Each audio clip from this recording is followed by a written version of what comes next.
everyone, and welcome to episode 2 of the Bayside Murders. Blood Run is the name of tonight's episode. Thank you for joining us tonight as we continue hunting the Butcher of Bayside. I am Alexander Thomas, and as always, I will be your humble game master.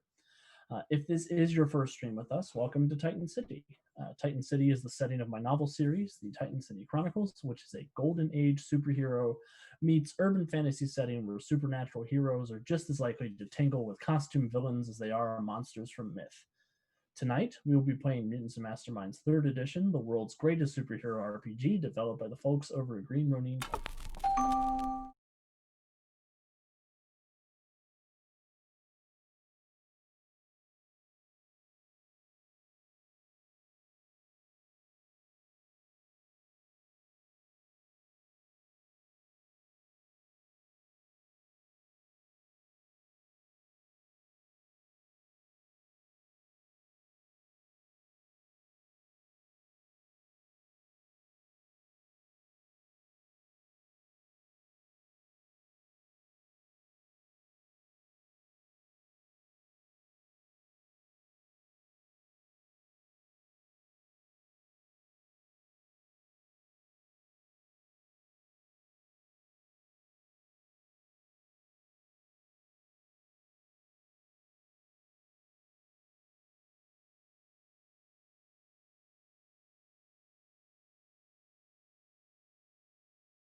Yeah, it's been all black since like halfway. Yep. I didn't know how to. I didn't know if I should. I know.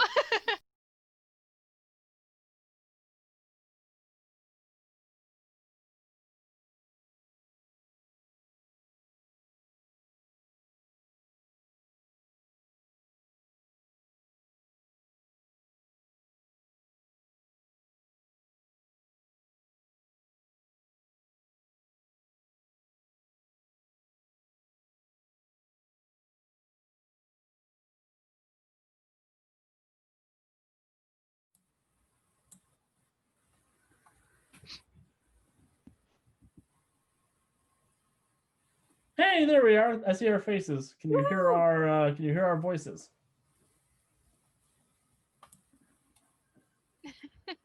I'll wait for the chat to clarify that they can hear. Okay, cool. They can hear us. Awesome. So sorry about that. Hi, everybody. Welcome to episode 2 of the Bayside Murders Blood Run. Thank you, everybody, for tuning in. My name is Alexander Thomas, and as always, I will be your humble game master. Before we get started, I do just want to say that registration is open for Yukon. So our GMs are running 16 events at this convention, which is absolutely free to attend. If you ever wanted a chance to play in one of our games or alongside the rest of the community, I urge you to head over to yukongaming.org to register. I have shared a list of all of our events, including their event numbers, in our private Discord, so peruse that, and I hope to see some of you at the show. I'll be running 2 Titan City games, a Fallout game, a Suicide Squad game, Guardians of the Galaxy. I know there's other stuff I'm running. Harley Quinn. I'll double check later, but there's a whole bunch of stuff, so come hang out with us. It'll be fun. Once again, we have a phenomenal group of heroes gathered tonight. Say konnichiwa, heroes. Konnichiwa. If you want to know more about them, please head over to our social media pages or ask them on our Discord channel. Needless to say, they're all wonderful.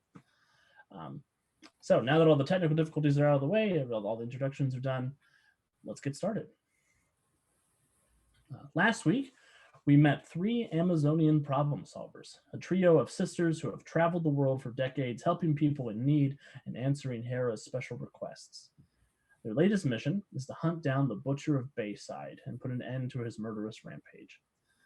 They began by heading to the scene of his latest crime, Stanton's Fish Market in Bayside, where they met the beleaguered werewolf detective Boston Roy and found the butchered body of Kathleen Hooper.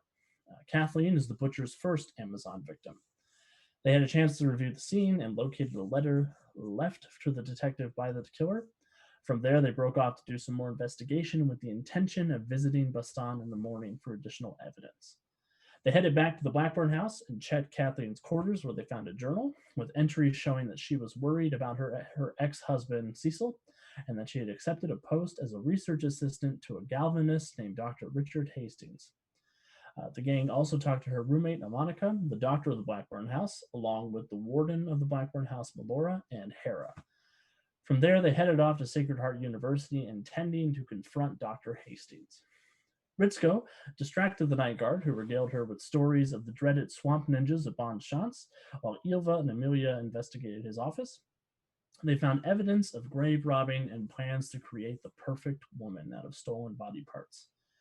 After which, the group set a fake fire, then snuck into the sewer tunnels beneath Sacred Heart University. After following some lanterns, they came upon Hastings himself returning from robbing a grave.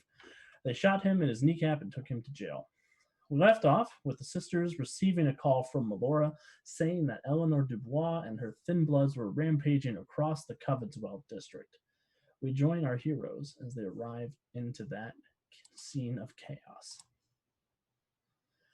So yeah, you guys got the call. You guys rushed off to answer the summons in the historic district of Covenswell. And as you guys are running that direction, the smell of blood and smoke sort of fills your senses, and you can hear shattering windows, crashing cars, hear screams on the air, and howls in the distance. So as you guys come running on, you guys come onto a long sort of stretch of road, and you see just all around you smashed buildings, broken cars, people screaming and fleeing. I think I'm going to need an initiative roll from everybody to start off tonight. So please click on your token and then roll initiative on your sheet, which should be in your offense section. I got a 14. I rolled a 21.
When our audio does come back, Ritzko, you go first, followed by Ilva.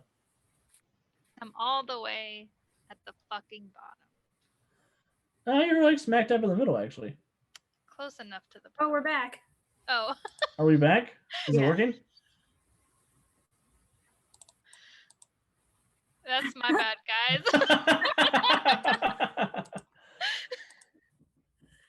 Oh, it's weird that it's not working with the map, but we can go without the map, and I'll have the heroes use the map, and everybody else will just use our imagination. So heroes, make sure you are super descriptive with your actions. Excellent. So, with that, we did roll initiative. The heroes arrived to stop the vampires from rampaging across Covenswell. Ritzko got a 21, Ilva got a 19, and Amelia got a 14. And then I've got a bunch of other people who have other numbers that I won't reveal to the general public just yet. All right, Ritzko, what would you like to do first? Okay, so there's people screaming, there's all sorts of chaos happening, windows breaking. Anybody specifically nearby that needs help? Looking can directly see. ahead of you, there is a couple that looks like they're taking cover in the rubble in the middle of the street there. But you do hear the sounds of people panicking all over the shop. Okay. Well, then I think what Ritzko will do is she's going to lead the charge, as it were, but taking like cover as she moves along carefully through the streets, using the rubble as cover for herself because she wants to make sure that she isn't ambushed. Awesome. Good choice. So yeah, you begin sneaking on ahead. You do see those couple of people are sort of huddled together. They looked at you coming this way, and they see the way you're dressed, and they're like, "This is the weirdest night ever." I'm going to urge them to actually file behind us. Awesome. And they sure will do that. They will fall in behind you guys as soon as you offer that to them. I was going to say, I'll probably switch places with the one guy. Cool. When you step into the intersection, you do sort of look down that one street. You see at the end there's a smashed car, and just on the other side of the car, there is a sort of Spanish beautiful woman wearing a red dress, sort of brownish tan skin, long black hair. She's got a hold of this guy who's wearing sort of a work suit, and she's got his neck held back and looks like she's trying to bite him. Oh, we're not going to handle that. So I'm going to attempt to blast her with my key blast. So, oh yeah, that'll definitely reach. Oh, do good. So I'm going to roll that. The result is 23. 23 is enough to hit a vampire thin blood. So, toughness check, DC 23. My vampire gets a natural 20 and gets a 28. So you catch her by surprise. You sort of summon the energy inside yourself. You fire off this blast. It shoots across, flies over the car, and slams her in the back. She drops that guy and just slowly wheels around to look at you. And you see she has these long white fangs with blood dripping down her chin. And she just flashes a grin at you. Konbanwa. I'm going to enjoy eating you. No, you won't. You do have move by action, so you are free to move if you want to after your standard action. I think I'm actually going to take cover by this rubble pile. Okay. If I'm in this corner, is it giving me enough cover, or do I have to sneak around the corner here? Both are okay. You're in the space, so Okay. There's rubble all over the place. All right, I'm just going to take cover in that rubble there, and I'm going to tell the girls, I found one. Awesome. Ilva, you get indication from Ritzko that she has found a vampire. Awesome. Is there anything to our immediate left there on the map? Looking down that alley, you don't really see anything down in there. Okay, cool. Then I'm going to It does look like there is a path through there that would go around and sort of flank the direction that Risco's looking if you want to go that direction. yeah, but by myself. Yeah. Fun fact, I've got dynamic lighting turned on, so they can only see what their characters can see. I'm gonna stay where I am. Obviously, I can shoot her from where I am. Is that right? You don't have line of sight on her right now. Oh. You'd have to run out to where Ritzko is to shoot her if you wanted to. That's fine. Can I do that? Yeah, you sure can. Cool. I'm moving. Yeah. I'm You can move moving, 50 squares, so I'm go moving. crazy. I'm gonna move right here. Okay. So in my line of sight would be her, right? Yeah. Yep. Okay. And then to my left. Yep. Are those two? That's the Spanish vampire that Ritzko was Cool. fighting with, and then that's the guy she had grabbed. Cool. Is he dead? He does not look dead. He looks Oh. grateful for the distraction, though. Okay. Then I'm going to go ahead and fire one of my eye shots, because even if it doesn't kill her, it's gonna like make her completely ignore the guy and come after us. And I got an 18. You get an 18 to shoot her in the eyeball. That is enough to hit her dodge. So yeah, you hit her. I do have to give you a hero point, however. She is Why? actually immune to fortitude effects. So the arrow goes in, is a great shot, lines up, shoots her right in the cornea, hits her in the back of the head. She looks up at you, she pulls it out, and she's pissed. Good. But I'm sure she's next. She's not next. Somebody else is next. Somebody else in the darkness doing dark, dark things. I'm gonna stay where I am though. Awesome. So the figure in the darkness doing dark, dark things does dark, dark things. And then it's her turn. And she hisses at you guys like a cat.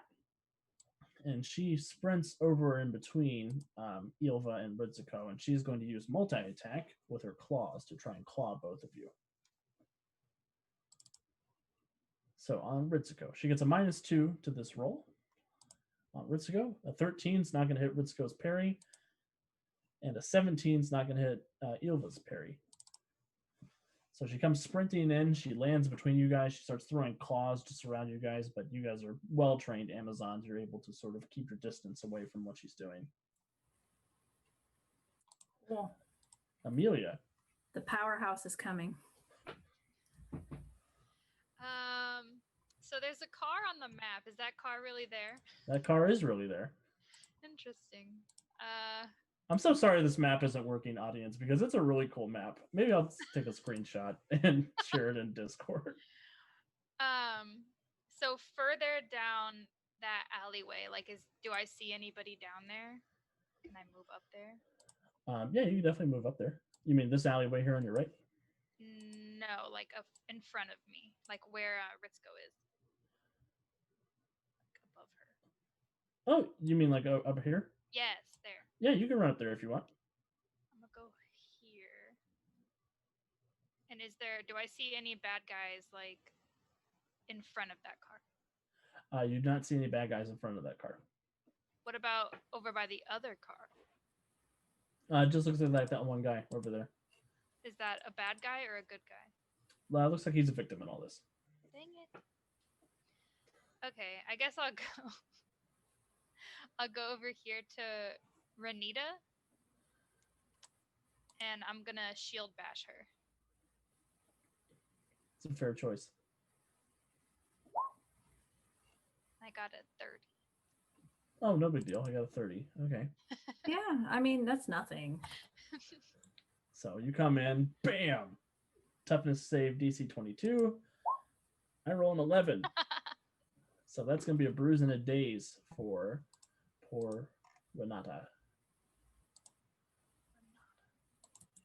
So just for the folks at home, with bruise means she's going to get a -1 to all toughness checks going forward, and daze means she can only take a standard or a move action next turn. So if she wants to run away, she's not allowed to attack before she does so. So what does it look like, Amelia, as you come in and shield bash her? I sort of like go in and I look around and I don't see anyone else nearby. So I just turn around and sort of just like literally just slam her with my shield in the face. Heck yes. Nice. Spinning bash.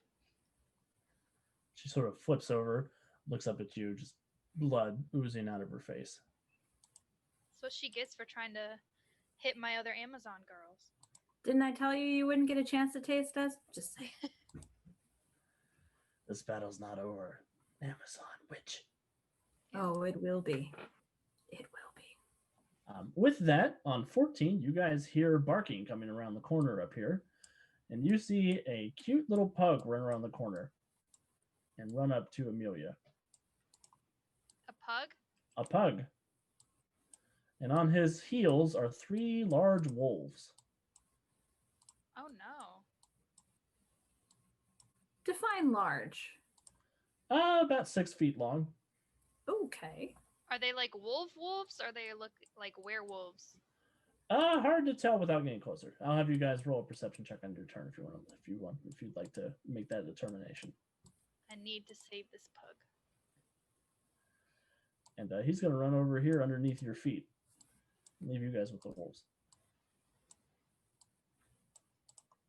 And the wolves do come bounding in. The one in the back here, he's sort of hanging back looking for a way to get access to you guys. But Wolf Red is going to come up and he's going to try and trip Amelia.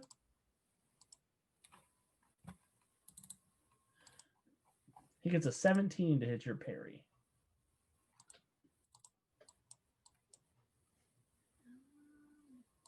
Where is my parry? It should be in your defensive section on stats and skills, just underneath like where your presence and stuff is. I think I have a 12. Oh, so yeah, I need a 22 to hit you. You're cool. The wolf comes in, but you're just too smart for the wolf. Ha. The other wolf is going to try and agilely feint Ritzko. So Ritzko, I need an insight check or an acrobatics check, whichever one's better. All right. I roll a natural 1 to get a 6. How about an insight check? Let's do that. I rolled a 23. Yeah, with a 23, you're able to just you see the trick coming in. You've worked with wolf pack tactics before. You think this one's trying to make an opening for one of the other ones in the back. Definitely not going to let that happen. In the meantime, on 13, a swarm of bats is going to fly down here and eat this guy.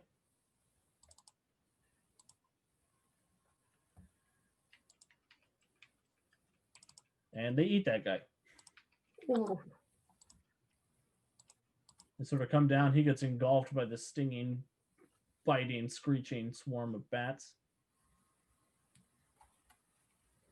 And then another swarm of bats is off doing something else nefarious, I'm sure.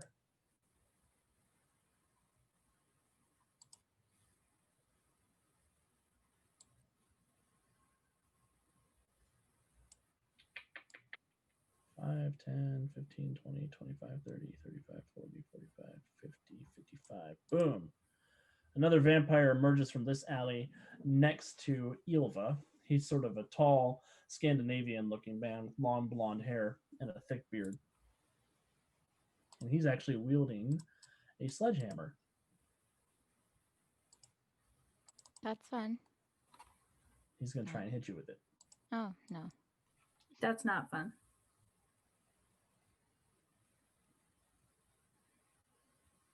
And he rolls a 21 to hit Ilva's parry.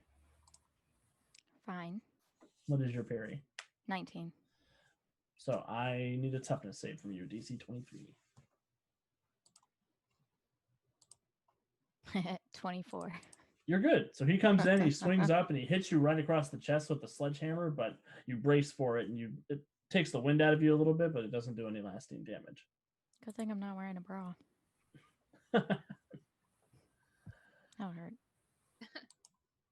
All right, Ritzko. Okay. I am going to I'm going to do something crazy, and I'm going to attempt to grab the wolf by me. Like full on try to jump up onto it, grab it by around its neck since it's a 6 foot long, it's got some girth. It could support my weight. It's all cool. Oh, that's a 12. A 12. 12 is not gonna hit. Poop. Can I spend a hero point? You sure can. It's not will it let me? It's not letting me use it, so if you want to steal it, you can. I sure will. All right. That's better. So I rolled a 17. 17. And you're hitting the wolf, you said? Yes, the one right by me. I can't tell what color it is because the car is blocking the little dot. I'm assuming it's green. Yeah, he's green. Wolf green, a 17 does hit. You're trying to grab him, so he'll make a strength check versus DC 12. He gets a 10, so he is hindered and vulnerable. You got a hold of him. Sweet. And actually, he's a minion, so he's immobile and defenseless. So you've got a whole grip on him. Excellent. Craziness works. What are you gonna do with him? I'm gonna choke him out. Rude. Awesome. So Ritzko, you sort of leap in. Please feel free to describe how you get this wolf in a half Nelson. So she moves very quickly, surprisingly quickly, as basically like the wolf is standing in front of her. She just kind of swishes off to the side and like hooks her arm around his neck as she vaults herself over on top of him, bringing the other arm around and starts basically holding on. And her intention is basically to choke him out. Heck yes. Awesome. Ilva. Well, I'm going to return the favor and hopefully hit the dude in front of me that decided to hit me in the chest.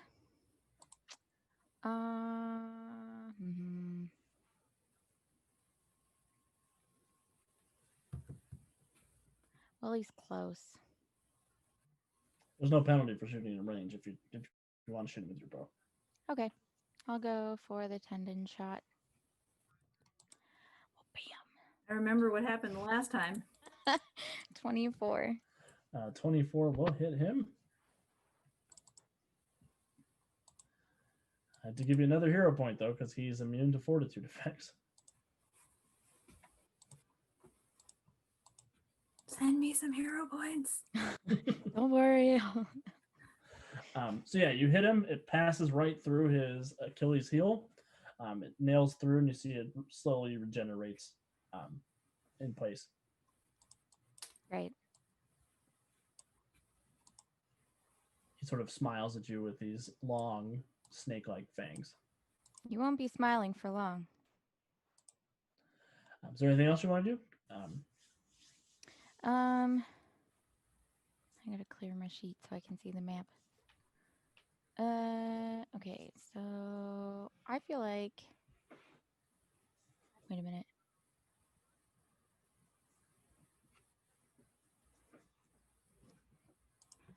Can I move back towards this couple a little bit?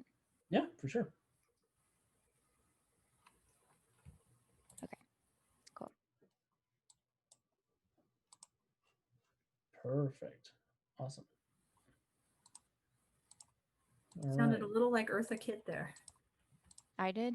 No, Alex when he said perfect. Perfect. Except he can't do the tongue thing. Yeah, I don't do that tongue thing. Perfect. I'm a dragon.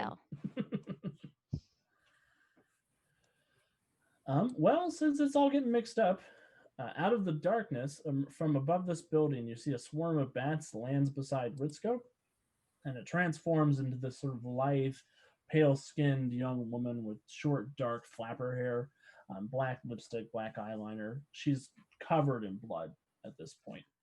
I should have said this, but I probably am on top of the wolf. Yeah, that makes sense. I moved my pog. Yeah, so she lands beside you.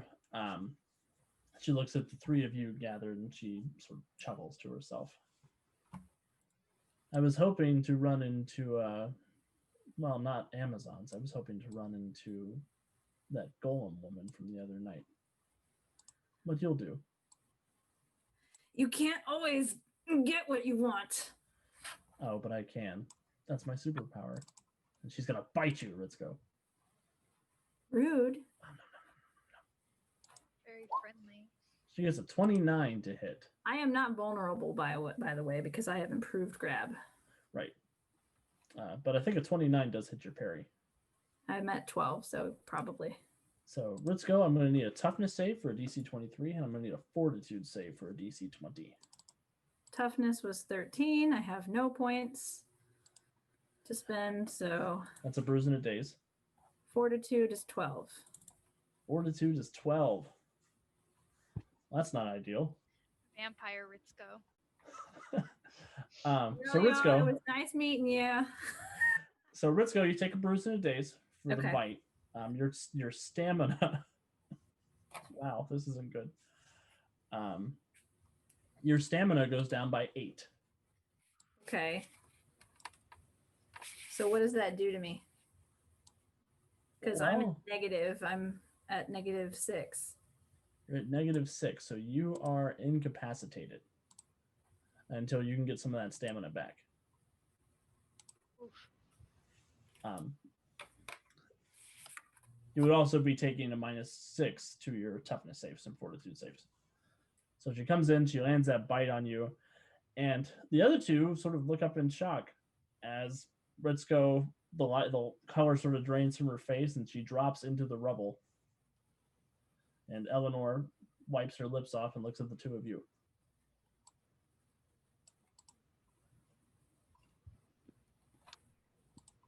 See, this is what happens when I don't get sleep. Just saying.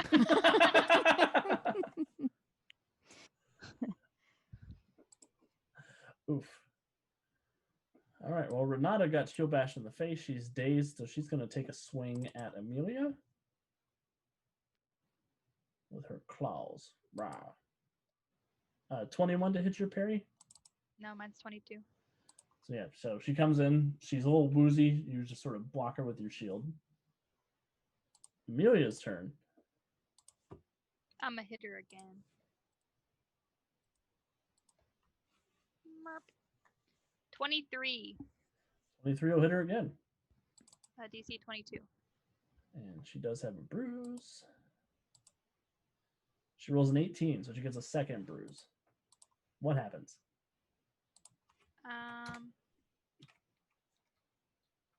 As she like tries to hit me, I sort of like dodge and bring my shield up and sort of like try to knock her back. Awesome. Good hit. Is that the end of your turn? Is there anything else you want to do?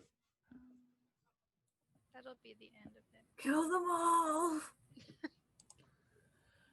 The pug sees all the vampires, yelps, and goes and hides behind Ela. Poor baby. The wolves. Poor puppy.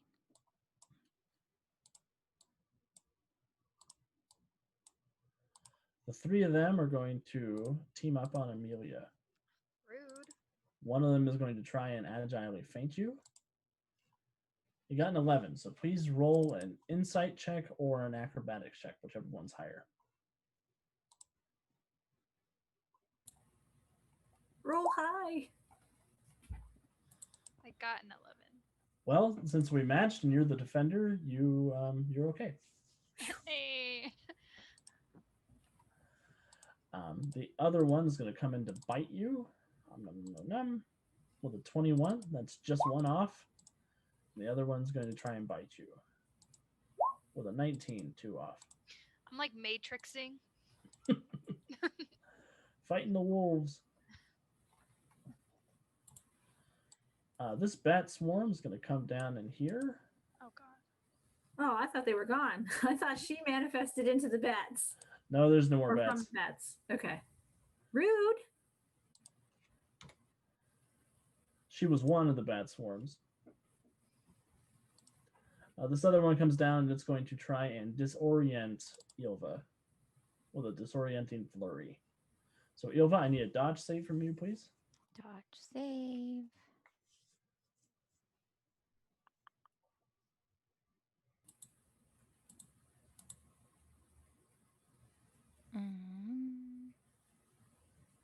I got a 19. I think you No, got a wait. 27. Oh, 27. Sorry, I didn't scroll down. No worries. 27. So 27. Awesome. I need a fortitude save. You're looking for a DC 12. It's a 12. It's exactly what you needed. So you're good. The bats come down. They start screeching and cawing and trying to just give you vertigo and make you dizzy. And you're able to keep focus on what's going on ahead of you. Abraham thinks that he has an opening because of the bats. He does not, but he's going to give it a shot with a sledgehammer again. Get 22 away to hit from your me. parry. Yes, that does. Tough to save, please. What was it, toughness? Yes, please. 14. It's a bruise and a daze. No.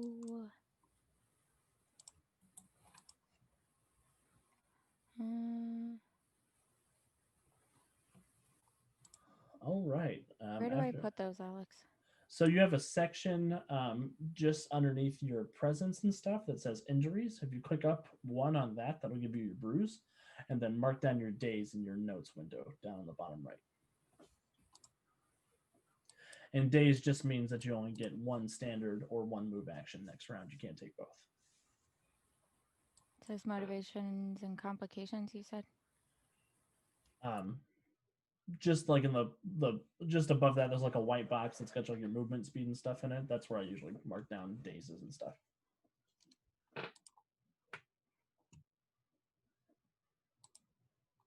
Awesome. Let's go. Yeah, I'm just gonna lay here. That's what you're gonna do. Hey, she gets to have her nap.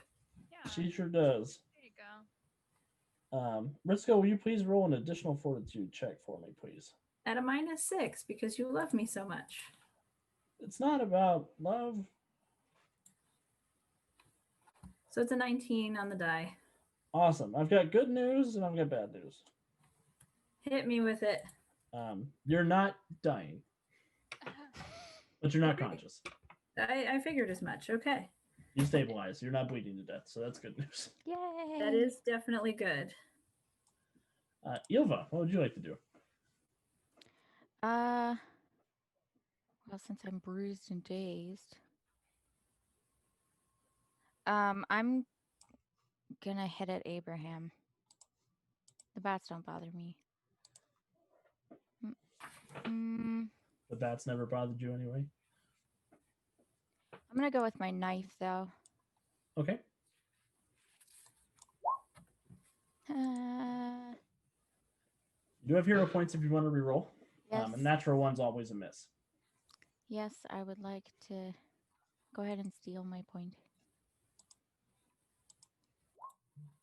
Incidentally, Alex, I do have 30! I do have regen. No, you're fine. Do you? I do. I will look at that as soon as I'm done resolving this critical hit that Ilva just got. Whoop, whoop. So Ilva, because you got a critical hit, instead of doing a DC 20, it's a DC 25 that he has to succeed against. Yeah.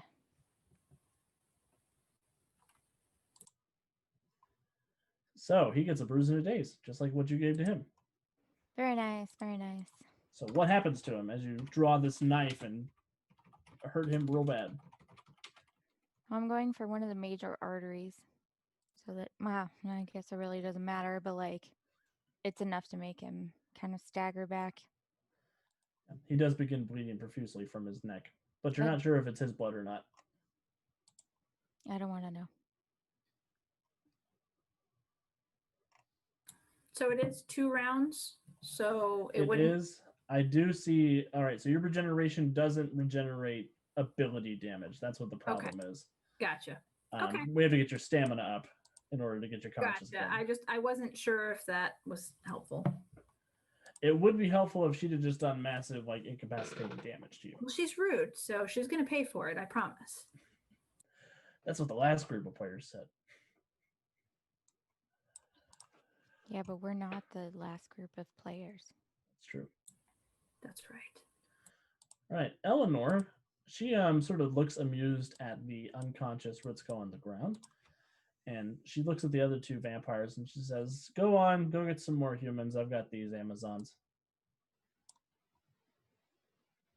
And she will do her best to make good on her promise by launching herself onto Amelia. She's feeling cocky. She's going to use 5 points all out and 5 points of power attack. Oh, shit. And she's going to swoop down with her fangs and give you a good bite. Nom, nom, nom, nom. 23 to hit your dodge and hit your parry. Dang it, it just hits me. Awesome. Just like Ritzko, I need a toughness check and then a fortitude check. Oh, no. Not like Ritzko. You're going to roll much better. Got a 21 for toughness. That's a bruise and a dace. That's not horrible. 27 for fortitude. So she doesn't manage to drain any of your blood in a significant way, but you do take a bruise in the days. She comes down, she just clomps onto your neck, and you feel she's just sucking at you like a parasite. It feels like. Ew. She leans back. You see her eyes are sort of rolled up in the back of her head, and she's gonna go fatigued, and she's gonna do it again. Bruh. Leave me alone. Nom, nom, nom, nom. She only got a 19 to hit you that time, though.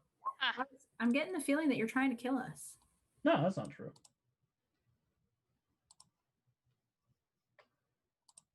Renata will listen to her mistress's wish, and she'll disappear off the map somewhere. Amelia, your turn. so I'm mad now. Because not only did she, almost kill my girl, now she tried to kill me. So I'm going to turn around and I'm going to hit her. What do I want to do? She is easier to hit now if that affects your decision in any way. Hit her real hard for me, okay? I can't use multi-attack on one person, right?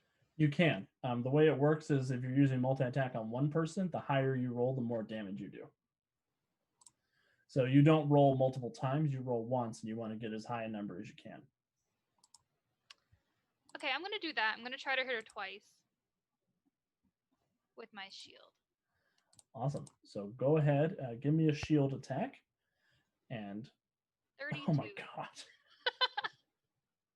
32? Oh my God, I feel the vengeance in the air. I'm being vindicated.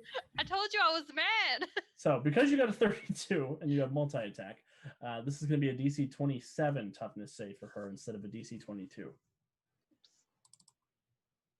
So you smacked her good. 27. Wow. She got a 28. Bruh. So you just start like unloading on her over and over and over again with the shield. And she's getting pounded into the bricks of that building. And she looks up at you. She looks like high from the bruising that you just gave her. Ugh. Anger.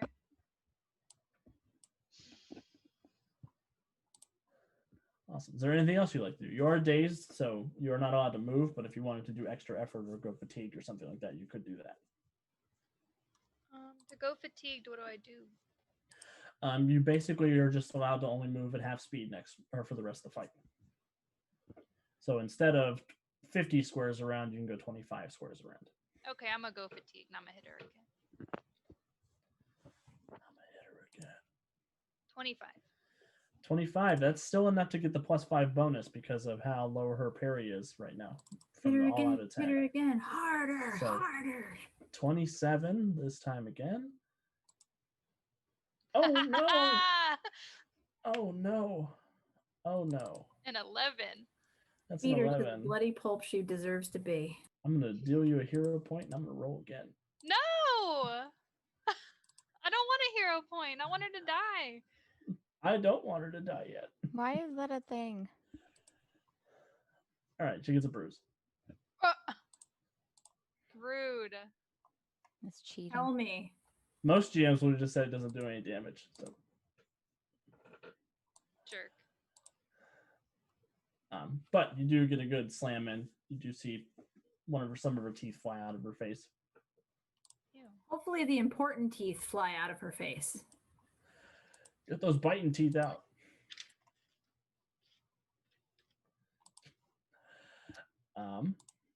Awesome. The wolves. The wolves did not like what you did to her, so they are going to try and two of them are going to try to agilely feint you, Amelia. So please give me 2 acrobatics or insight checks. You're looking for a 13 and a 12. 30. Oh, okay. Oh no, 11. Awesome. Use one of them hero points. Yeah, I'm gonna do that. It doesn't let me drag it though. So I stole it. thanks. Wait, why do you have 30 and then 11? She had to roll twice. She got hit by 2 wolves. 29. That's Oh, 30 and then 29. Okay, yeah. That's great. That's why I forgot about the wolves. And the other wolf is going to try and bite you, Amelia.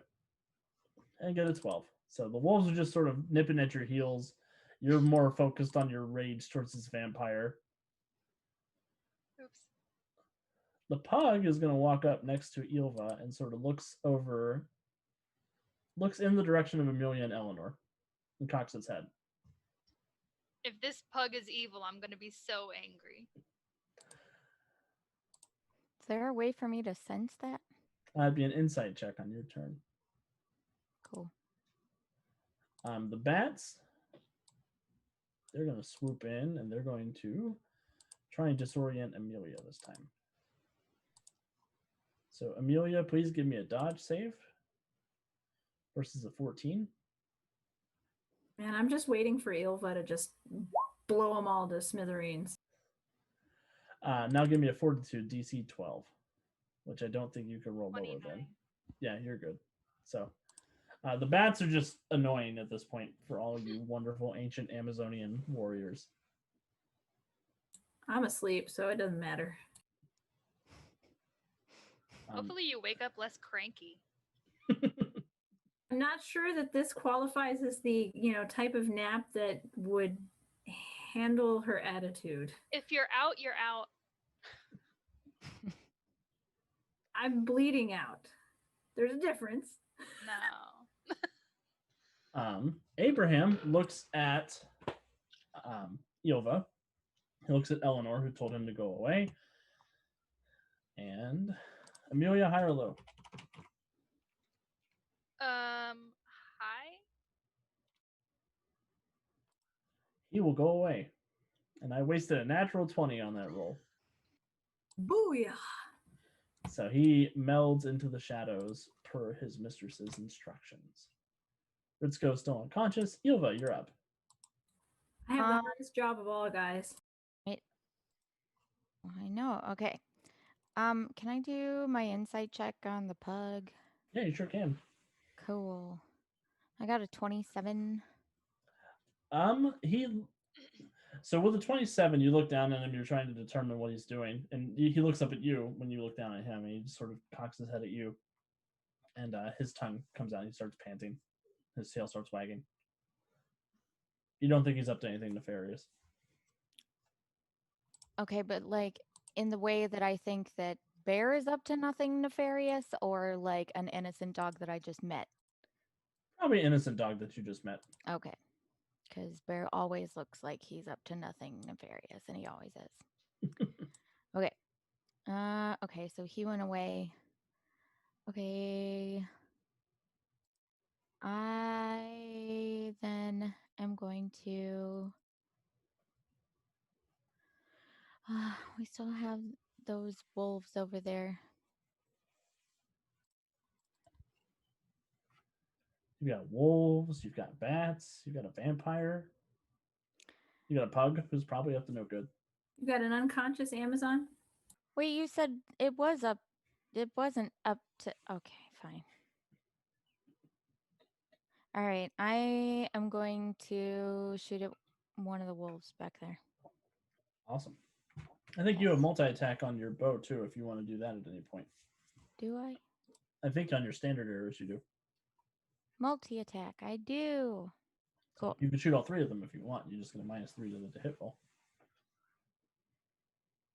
How do I do that? You just tell me that's what you want to do, and then we'll take 3 off of what you roll. Okay. That's what I want to do. Awesome. Okay, So- so 24 minus 3 is 21. So that's 1 hit. Now hit the other one. Hit the other one. Do it again. Yep, do it again for the other Oh. 2. 23. That's a hit on that one. Cool.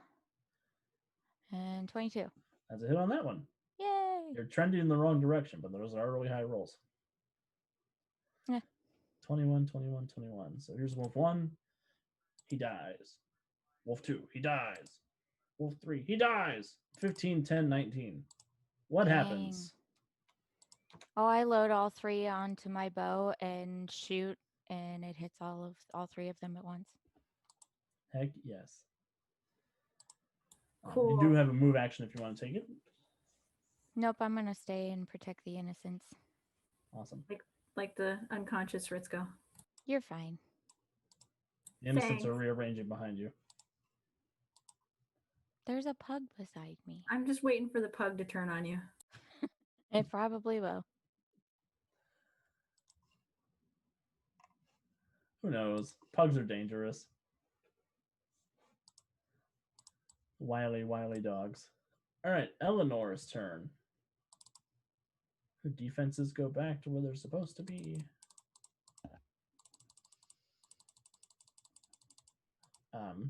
She sort of leans back from the beating that you administered upon her. And she says, "Ooh, I like the fight in you." She she tries to lock eyes with you, you notice. She gets a 28 to hit your dodge.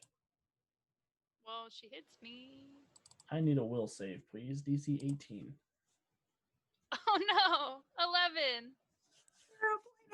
You still have a hero point if you want to use it. Ugh, Do it.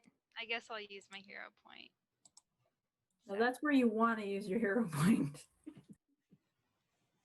25. You're a-okay. She sort of hits you in the eyes with some sort of mumbo jumbo. You feel something ease through you and out the other side, but you don't feel any change. I want her to be like beaten. looking in my eyeballs, but I'm just like looking around. I cannot. Okay. Awesome. So that's Eleanor's turn. She will take her move action. She's going to move. Where's she going to move? She's going to move down here next to Ilva. Stay away from me. You notice that she's coming your direction. Or never mind. Your turn, I like it Amelia. when you say things like that. I don't. First, I'm gonna like turn around and look at how all the wolves are dead, and I'm gonna look at Yilva and like raise my eyebrows, like, dang. And then, can I move by the innocent bystander, or can I not move through the bats? No, you can. Okay, I'm gonna move down there, and I'm gonna be like, you thought you got away from me, but here I am, and I'm gonna hit her again. 18. 18's not enough to hit her parry. Sad lad. So you come swooping in, you say, "You can't get away from me." You come in to swing at her with the shield, and she sort of gets out of the way, looks up at you, and says, "Oh, don't worry, I have no interest in getting away from you."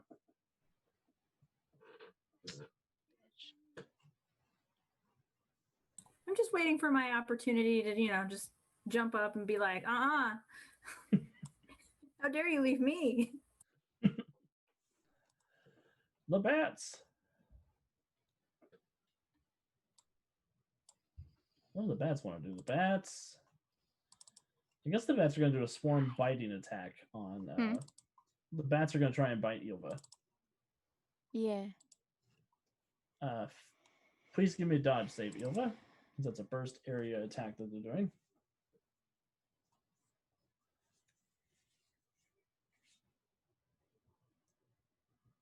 Did you say dodge? Yes, please. Okay. 22. Awesome. Now I need a toughness DC 17.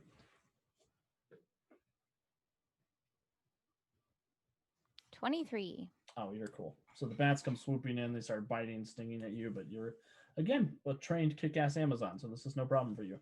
Nope. Yeah, neither is lying on the ground. I told you. You're fine. It is Ilva's turn. She's going to shout over to Ritskill and say, are you just going to lie around all day? Yep, that's where I'm at right now. Well, good. Although technically, I guess I'm unconscious, so I don't know. Am I Yeah, you're asleep. fine? I'm just talking in my sleep then. 10 more minutes. All right. I'm going to try after Eleanor again. Okay, so can I do the multi-attack on her?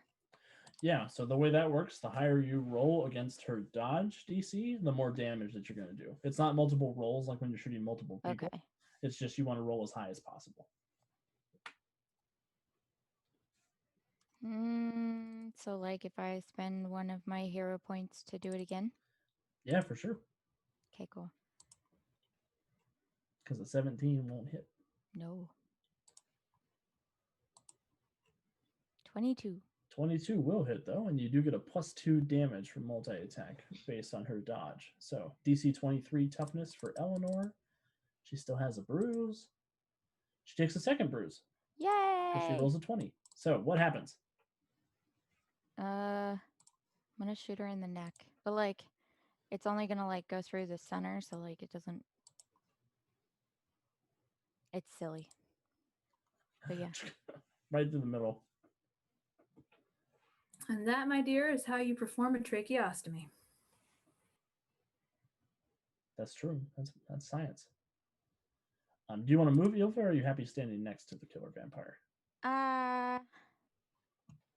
Well, I'm still in between her and the innocent, so I'll stay here. Awesome. Eleanor's turn. She says, okay, if you both want my attention so bad, I'll give it to both of you. And once again, she will use 5 points of all out and 5 points of power attack. And she's multi-attacking you guys, so she'll get a -2 to this roll, but she gets a +5, so she'll get a +3 total. Or I'm adding the 5 down here, so we'll subtract 2 from whatever I roll here. So for Ilva, a 27 to hit, and for Amelia, a 17 to hit. That's just not fair. So Ilva, I need a DC 30 toughness save, please. Do it. Dang it. It's a 23. So that's going to be a bruise and a daze for Ilva. You take a second bruise as she comes in, rakes her claws across you, and you are sort of knocked back and you are a little woozy. And I'm going to give both of you guys a hero point. Where's mine? I'll give you one since you're unconscious. It's fine.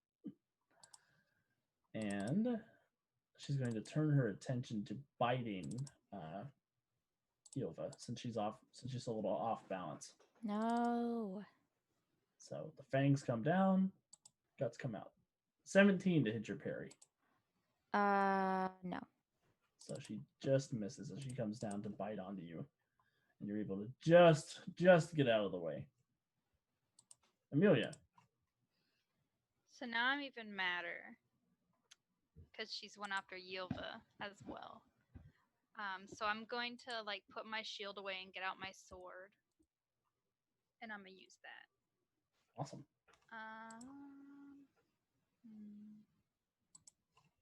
I'm gonna try to do multi-attack again. So 31. Holy cow. So you do get a +5 damage on that. That was almost a critical hit. Wow. So 27 is the DC.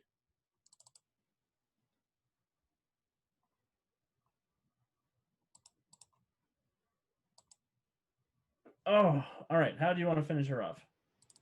Yeah. So I put my shield away, get out my sword, and I literally just like chop her head off. Full swing, chop. Yeah, that head goes shrieking off into the alley next to Ritsuko's body. And you see her torso just sort of decorporealizes into this fine cloud of mist.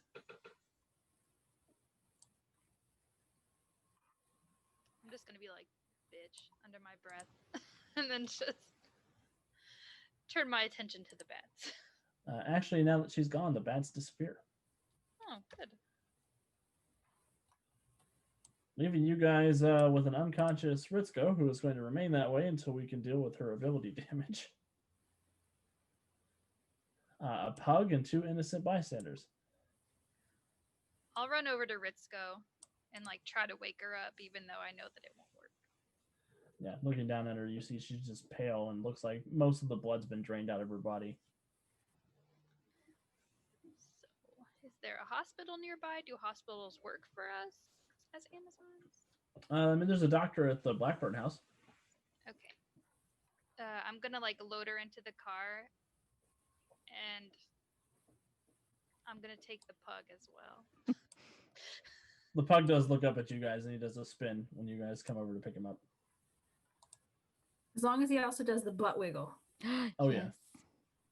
With like his little curled tail that like doesn't Yeah. even move. Yes. I'm gonna ask the citizen people if they're okay to Well, like get to I think so. They kind of look around. You guys don't hear any more screaming at the moment. They think that's a good sign.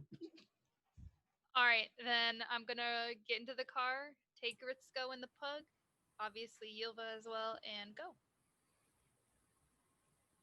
Awesome. You guys go racing back off to the Blackburn house.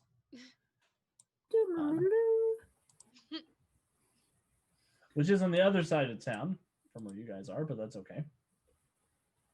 You guys beeline down from Covenswell on down to the Blackburn house itself down here in the Parkhurst district. You guys come racing in through the gate. Hef slams it open as you guys approach. He looks very concerned. He says, "Oh, what happened? We heard there was a vampire attack tonight." I will tell him what happened, all while like racing her back to the medical ward, if there's a medical ward. There is. You guys run into the place where Ritsuko actually interviewed a Monica last week, where you see a Monica has just finished her autopsy of Kathleen Hooper. So you come racing in. Monica looks up at all of you and she gestures for the one of the medical tables next to the autopsy table. She says, "What happened?" I'll tell her. Vampire bite. That's not good. And she sort of runs off and she throws open the cabinets and she starts going through a couple of different medical reagents and various things that she's got stored back. She says, "I've got something I think can help with this, I think." Is But there anything I can do to help? Hold Ritsuko down because she's not going to like this. Okay. And I'll like link my arms like through her armpits and hold her. And she runs up and you see she's got this, she sort of mixes a bunch of chemicals and other reagents into this syringe. And you see she has this glowing sort of UV purple syringe. She comes up and she injects it into Ritsuko's neck. And Ritsuko, you feel almost like fire pass through your entire circulatory system. Well, I'm assuming that makes me wake up. It does make you wake up as your stamina comes back to normal. And I will, flail and curse and scream and kick and do whatever it is that I can to put the fire out. Yilva, get her legs. Yilva, get her legs. I'm stronger than you, so good luck. Just lay on top of her. No. So yeah, she's struggling. She's kicking. But Yilva, you do feel the vampiric parasite sort of passing out of your system at this point. And after a few minutes of this agonizing pain, the fire sort of dies down inside you, and you're sort of left shuddering on the medical table. Can I take a nap now? Yes, Ritsuko, you can take a nap now. Okay. I'll just sort of like pat her head. Oyasumi nasai. I don't know what that means. Good night. The Tashimashite.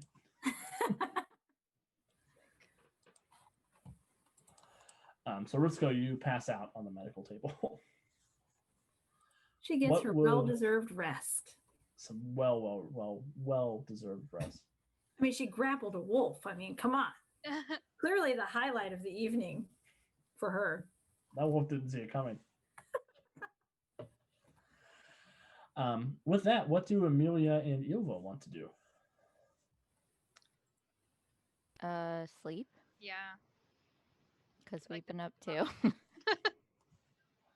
We don't need as much rest probably as Ritsuko, but Still.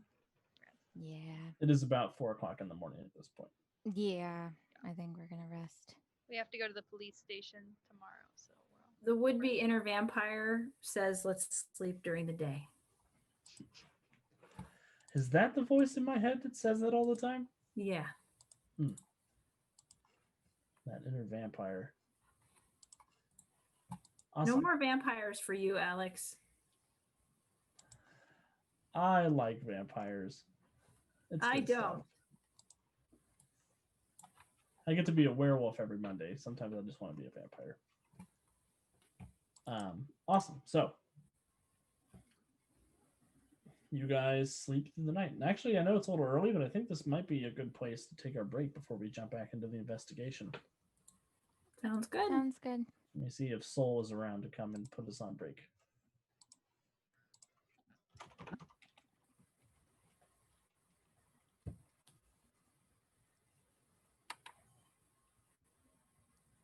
And Orikes or Orikes, if you could put the phonetics pronunciation of your name down there, I would like to thank you for following us earlier.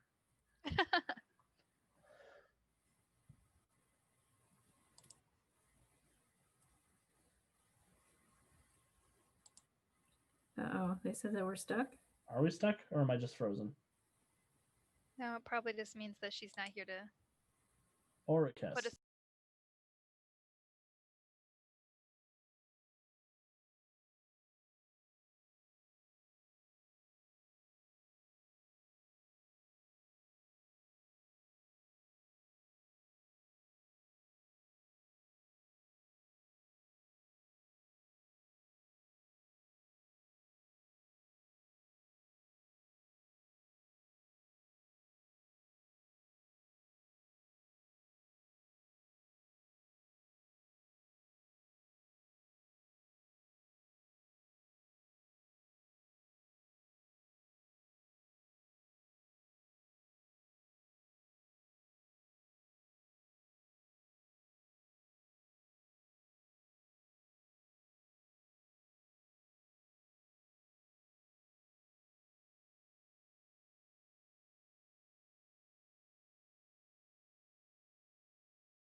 think.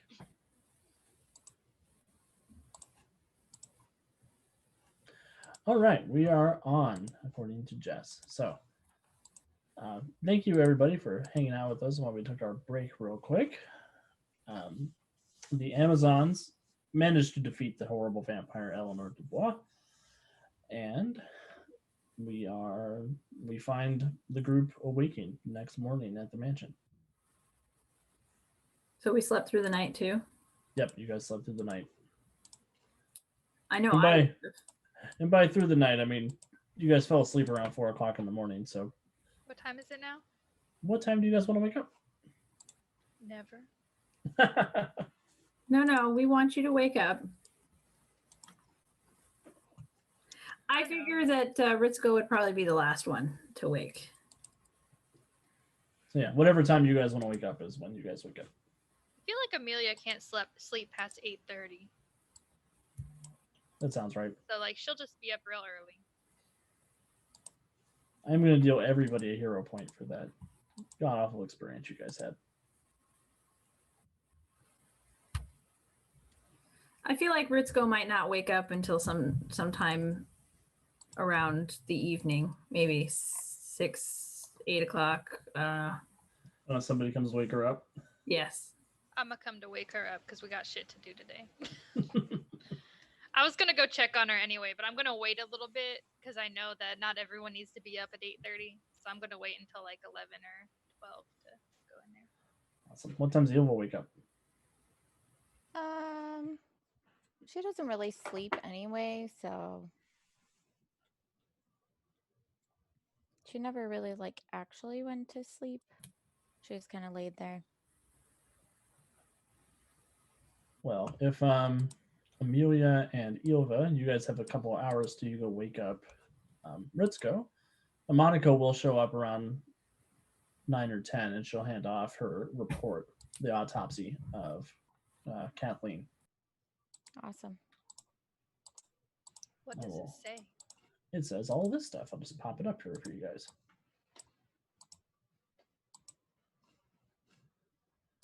Oh my god, I can't read it. Here we go. So if anybody wants to read it, read what information you guys uncover for the folks at home. That's cool too. I can do it. All right. So it says name is Kathleen Hooper, age 22, sex female. The address of our house. Let's see. She's 60 inches, 114 pounds, brown eyes, brown hair. Rigor mortis is onset. Liver mortis is onset. Blood type is A positive. That's what the Amazons call their blood type. Cool. A++. 103%. All right, date of autopsy is 7/7 of 22, 1922, not 2022. Possible cause of death is strangulation. The markings are marked in red and blue on the body outlines. They're let's see, the eyes were surgically removed. The right kidney was surgically removed. Bruising around the wrists and ankles in line with restraint by a thick rope. Bruising along the neck, most likely done by hands. Dirt under her fingernails and stomach empty of contents. What? No contusions? No ligature marks on the... sorry, that's the NCIS in me. Yeah, right. Okay, so there's about 80 years of forensic technology between now and NCIS. But the words are still there. Yeah. On the body, the two like knife wounds are marked in red, and then like where she was strangled and restrained is marked in blue. That's the autopsy report.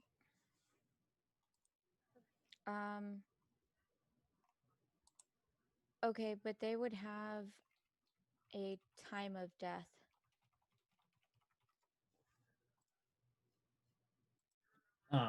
Possibly an approximation in terms. Yeah, the approximation. I got this form directly from the coroner's website, so that's funny that it's not on there. The time of death is about 4 hours before you guys found the body at midnight last night. So they're thinking any time between 6 and 10, the night of discovering the body. Okay. I had another question.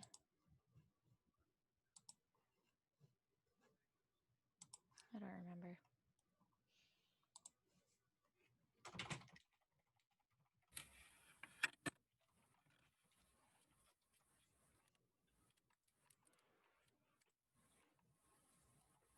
Oh, the blood results. You'd still be able to tell if there was alcohol in the blood or not. Yeah, she did not have any alcohol or drugs in her system. Okay, but it's okay. Do we know if she was missing before she was found killed? The only person that you think would know that would be Dr. Hastings. It wasn't abnormal for Kathleen to spend a couple of days away from the Blackburn house at a time. So she was not missing for an amount of time that is suspicious to a Monica, her roommate. It's just like a weird thing to pick up on, but I'm like, are dead people's stomachs usually empty of contents? Like, doesn't that mean that she didn't eat for a while? That is what that means. There was absolutely nothing in it. There was bile. Well, thank you. Stomach acid and stuff, but no physical contents inside. Basically, it sounds like she hadn't eaten prior to her demise. That almost makes me feel 4 like hours, I think, because I think it takes about 4 hours for food to process. Yep, up to yeah. Okay. I know it's gonna sound weird, but like, did they do a pregnancy test? Monica did not do a pregnancy test. Okay. Wasn't she unable to have kids? She did have one miscarriage, which led to the incident between Cecil and her. So it could be that she has a lot of difficulty conceiving. It could be a problem with him. Okay.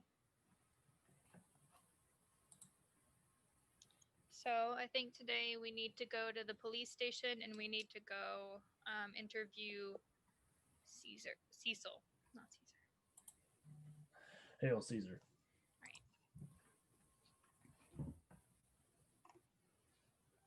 So you're going to wake me up then, I assume.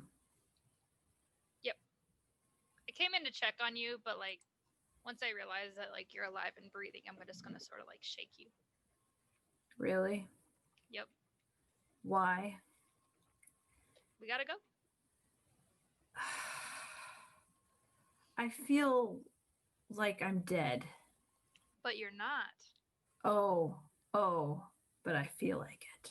And you're welcome for not being dead, by the way. I'm glad, which is the only reason why I'm not ripping your head off for waking me up. Being a little rude. Just like a touch. I had a bad night.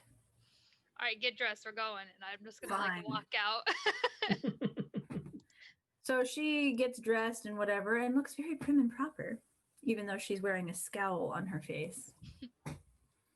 So what did we find out? I share with her the autopsy report. So what time was the crime reported? What time was the body found? The body was found around 11:30, and you guys showed up around midnight. Okay. The crime was So reported Cecil around 11. reported the crime. Cecil reported finding the body at that around time. 11 o'clock, yeah. 11 o'clock. And what time was the time of death? I'm sorry. Either between 6 and 10 o'clock the night of the discovery. Okay.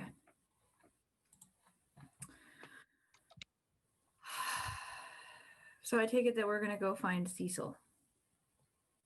Well, do you want to do that, or do you want to go to the police office department thing first? We can do whichever. We probably should do our part in sharing with the detective what we found. Yeah. We did promise that we would do that. So let's stop there first and see if perhaps they may have already talked to Cecil. Not that we won't want to conduct our own interrogation. Yeah, but if they have notes, we can take those. Precisely. All right. Awesome. So you guys are heading off to the 5th precinct. You guys make your way to the north side of the city once more. You find yourself, as you're driving through, it looks like there's some cleanup efforts that are being taken in the Covenswell district, but it looks like your guys' intervention did really contain the catastrophe to just a couple of blocks. You guys make your way to the 5th precinct, which is sort of a small, dingy police office. You guys dropped off Dr. Hastings here last night. In the daytime, it looks a little lame, just a little malnourished almost for a building. Hef will park the car, and you guys are able to get out and head on into the precinct, where you see there's a couple of officers who are filling out paperwork for the incident from the night before. You do see standing at the check-in desk is Detective Roy. He's lost the long trench coat. He's rolled up his dress shirt. He's got very hairy forearms. Just looks very tired. Looks like he might not have slept since you guys saw him last. You look the way that I feel, Detective. I don't know if that's a compliment or not. It's not. We'll just leave it at that. You, As promised, we have brought information for you. Awesome. I did have time to compile some of my records as well. I do have a bit of bad news, though. Oh? The jewelry boxes that the organs were found in, somebody's run off with them. What? They've gone missing. They're not in evidence lockup. Ritzko will cock her head, and she will stare very sharply at the detective and purse her lips. Look, it's not like I wanted it to happen, but I showed up this morning and they weren't there. Nobody's checked them out. Them? Any of the cops in this precinct would have access to it. Was nobody watching, like, the evidence area, or? Is there not usually somebody who, like, works that spot? Usually, yes, but we did have a vampire attack last night. Yes, I'm aware. It was sort of an all-hands-on-deck situation. Yes, I'm aware. So, I do have those letters for you, though. The other 2 letters that the butcher sent me. Generous. well, here is the autopsy report, as promised. Thank you. And yeah, he'll share the first letter from the butcher if any of you guys would like to read it out loud. He says, this is the one that I received. This is the first letter I received from him. Coincided with Vic number 4, I believe, Luella House. Sorry, Vic number 5. Vic number 5.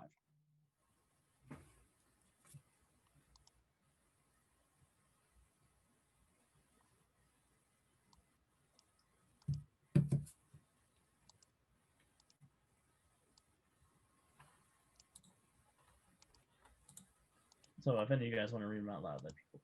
How come it didn't show up on my screen? Like, I have to Didn't look show at... up on mine either. Oh, I know why. I mean, I can read it from the Twitch page, but... Try it There. now. Okay. There it is. Wolf, this victim and I agree you need help on this project of yours. It seems you lack the heart, spelled incorrectly, there should be an E here, to find this man. She told me so right before her light went out. This world is sick, and I'm the only one who has the medicine it needs. Honestly, I'm doing you a favor. Let me fill this prescription. See you soon, Butcher.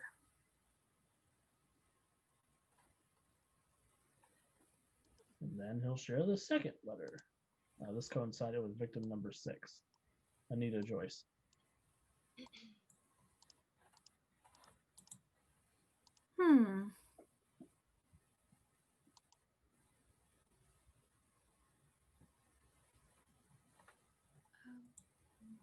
Wolf, I'm not sure there's a prescription for what our patient has suffered. She seems to have water on the brain. Maybe soon you'll learn how to stand on your own 2 feet. From one predator to the next, it feels like you don't want to stop me. Let me know if you get sick of fishing for clues. See you soon, Butcher.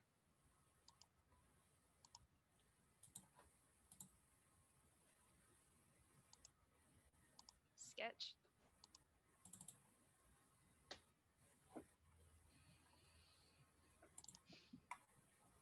And then you guys had the third letter from Luke before.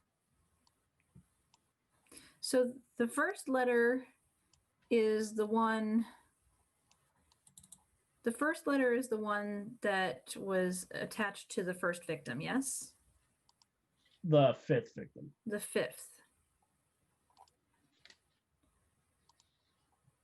Yeah, 5, 6, 7. Looks like he didn't start sending letters until he was sure I wasn't going to find him. Okay.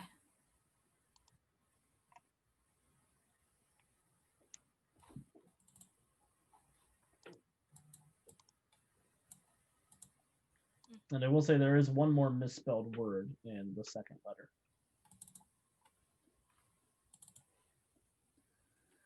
I know the font makes it a little hard to tell, but stand is Stand, misspelled. yeah.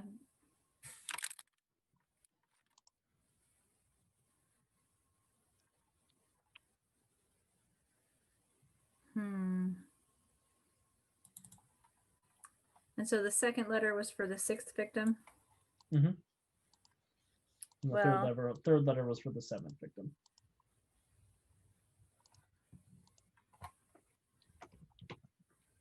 Well, it seems like he's in the second letter, he's referring to where she was. She was found, or not where she was, but basically, forgive me, I don't know what, the player doesn't know what laudanum means. Laudanum. Yeah, I don't know what that means. It's a drug. It's a liquid drug that they used to make people calm down in the 1800s. Okay, so usually mix it with cocaine, so you're all good up for a downer. So clearly he's referring to what he did to her head in terms of that, but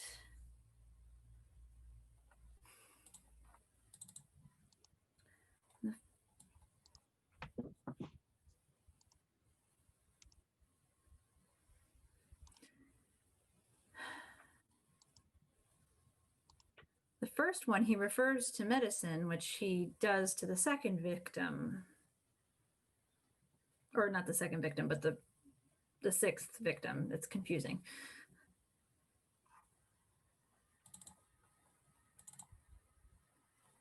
Ladies, any ideas?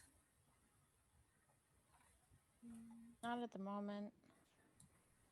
I'm trying to like piece together any like of the grammar mistakes he makes to see if it like would make a sentence or anything, but it doesn't look like anything is coming out of that.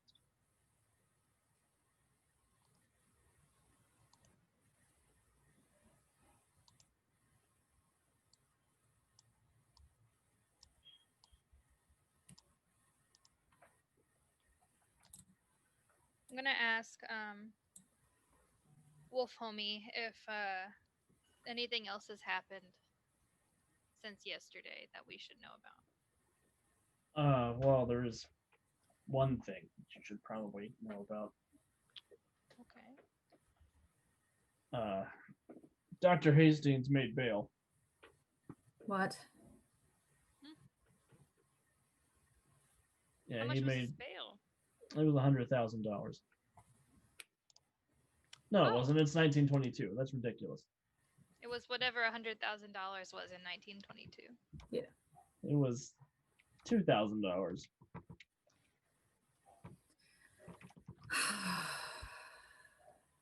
Ritsuko starts to rub her temples. Did someone like, was it someone else's money or did he use his own money?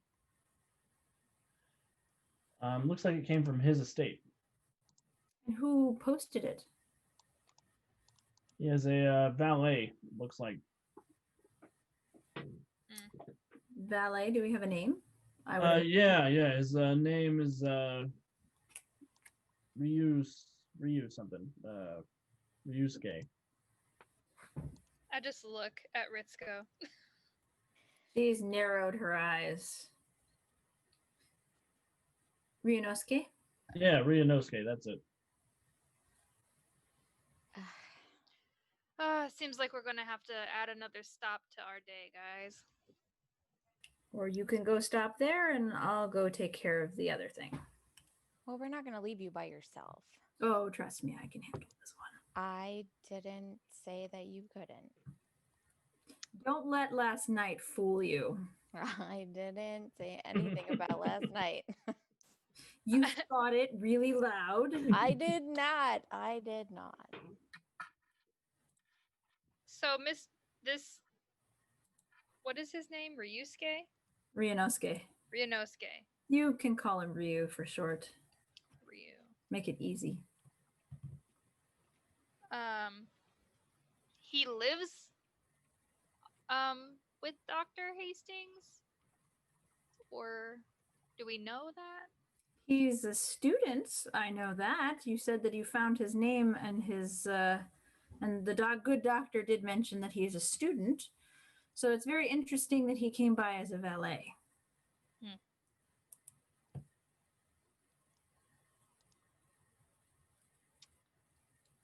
Okay. So do we want to do that before we find Cecil? Speaking of Cecil, do you have a last name for Cecil? Yeah, it's Hooper.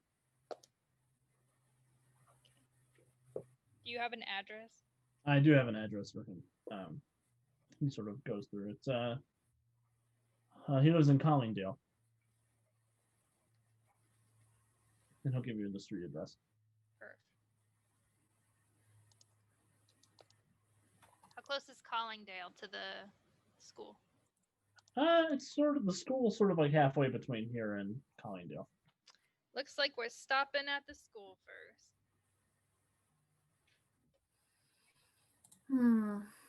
Very well. All right. Did you guys want to look in the evidence room and see if there's any clues in there, or did you just want to go?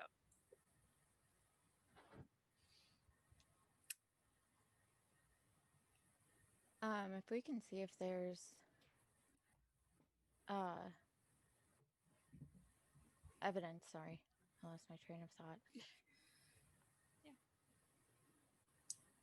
Detective, if you would take us there, please. Yeah, right away. Then he'll sort of come up around the corner and lead you into the very small evidence room that they've got sort of situated. There is a guy posted out in front of it right now. Too little, too late. Yeah, it's rich coming from abroad like you. Ritsuko narrows her eyes. Is it rich now? I'm just gonna step like in between them, and I'm gonna be like, remember who was doing your job last night with the vampires? And maybe shut your mouth. And then I'm gonna just walk in. He will shut right the hell up.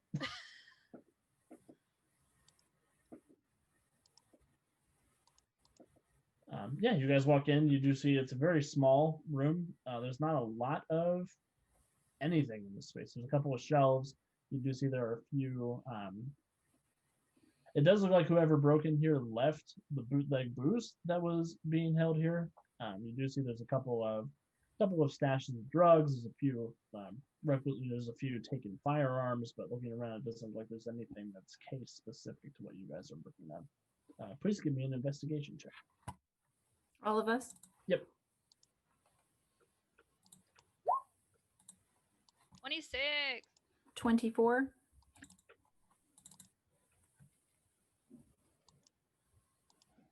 Wow, you guys have been doing this for a while. You guys are awesome. 24, 26, 24.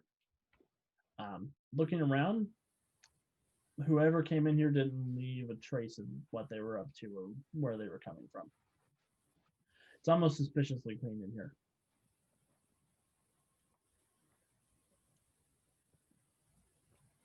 And referencing their evidence account journal, you're sort of looking around, and the only things that are missing are those jewelry boxes.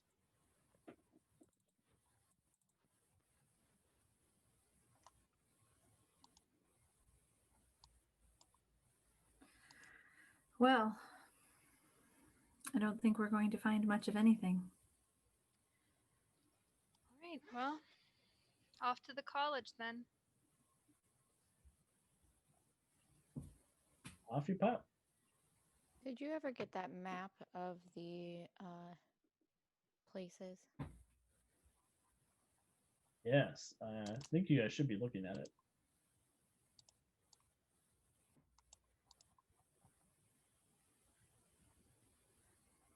Okay. I see it. Yeah, they're numbered in the number of the kills, that what number of victim it was. You do see there is a mark for the Evanescent, which is out at sea on Bayside. There's Cannon Park, Seaside Theater, Bayside Port Baptist Church, Everest Construction, Hartman's Pharmacy, and Stanton's Fish Market.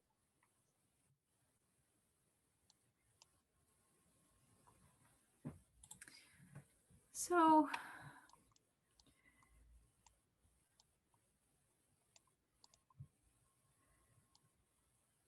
I'm just trying to think. So Hart, in the first letter, Hart was spelled H-A-R-T, but with a lowercase h instead of H-E-A-R-T. Yep. Prescription was also capitalized. Yep. Which victims were mentioned for each letter? Sorry, didn't mean to interrupt you. The first letter was victim number 6. The second letter was the first victim was victim number 5. Second letter was victim number 6. Third letter was victim number 7. Thank you. So the second letter, the word was stant instead of stand. Anybody know what that would mean? I'm assuming it might be Stanton Fish Market. Yes. Now, the most recent letter that we received, it talked about temper with a capital T, thar, T-H-A-R-R, steel with a capital S, and then there was the full moon with the capital M. Wasn't there a person that owns, what was it called? Jupiter Enterprises? Wasn't there a Max Moon? Marcus Moon. Marcus, Max is in the future. Sorry. Way to go, Peter. Just kidding. What can I say? Genetics, right? Would we know about Marcus Moon? He mentioned it earlier. He's still the CEO of Jupiter Enterprises right now, as far as you guys know. He's a very reclusive billionaire. What was his name again? Marcus Moon. Marcus, because I was going to say Martin, and I'm like, no. And then there was the construction, right? So that could be steel. I don't know what thar is. T-H-A-R-R. Temper, I'm not entirely certain about either.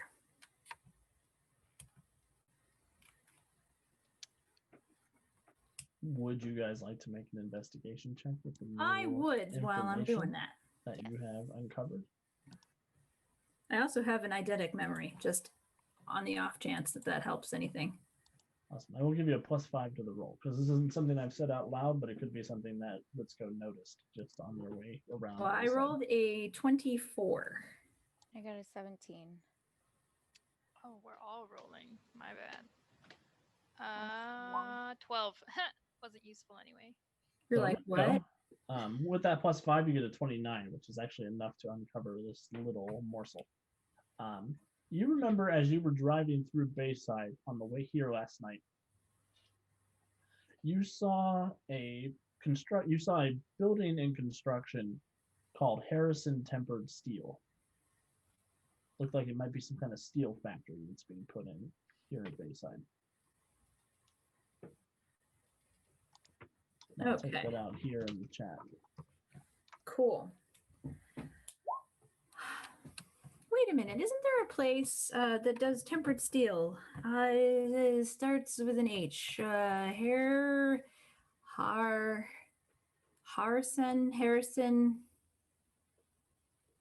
Oh yeah, Harrison Stanton's. Is that it? It was a tempered steel place. I think it was Harrison's. I think it's new, isn't it? I think. I mean, I don't know. I mean, I don't really pay much attention to those things, but sometimes things strike me because I've seen it. Have we left the police station yet? Are we in the car? I think you guys are still in the police station. At this Yeah, I point. think we're talking about this in the evidence room. Oh, I'm gonna ask what's his face about Harrison Templestein. Tempered. Bastan looks up, he nods, he's like, yeah, that's it just opened a couple of weeks ago. I think it's a subsidiary at Jupiter. They're supposed to be building some kind of fancy new steel for the buildings that are going in over across the bay.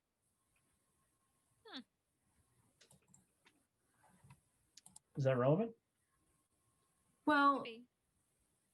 taking from the last letter that we've received from the latest victim, the words that were in there suggest that perhaps, well, temper is there, steel is there, thar, Tharr, and full moon with a capital M.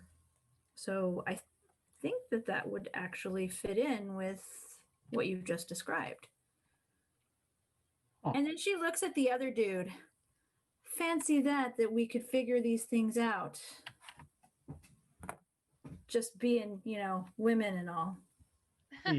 He raises his hand like I shouldn't have said nothing. I should have just sat on my little thing and been happy. You're right.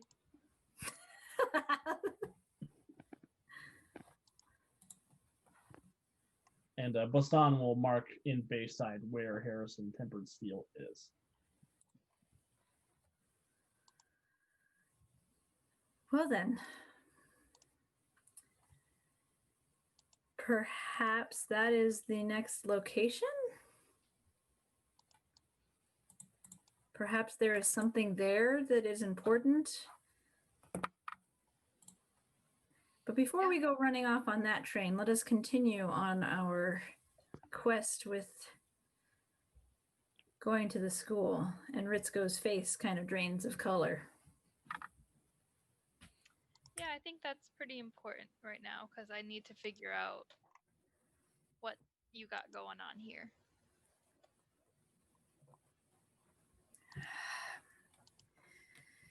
He's not supposed to be alive. At least I didn't think so. And it's not like a common name? Couldn't be someone else? It depends on what his surname is, which I think we actually talked about that last time. We said it was the Ishikawa. Yes.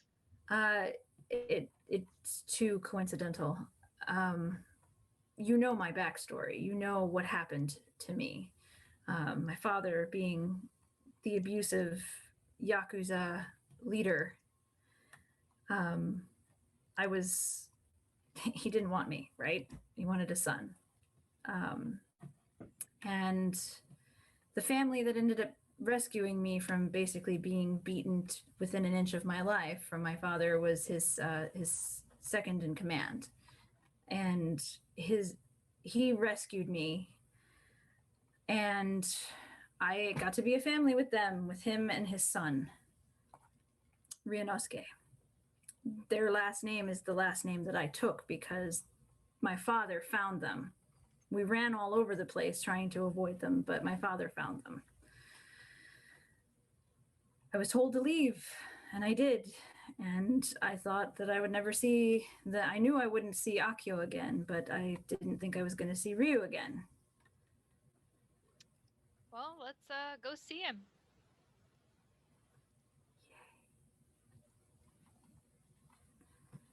All right, and off we go.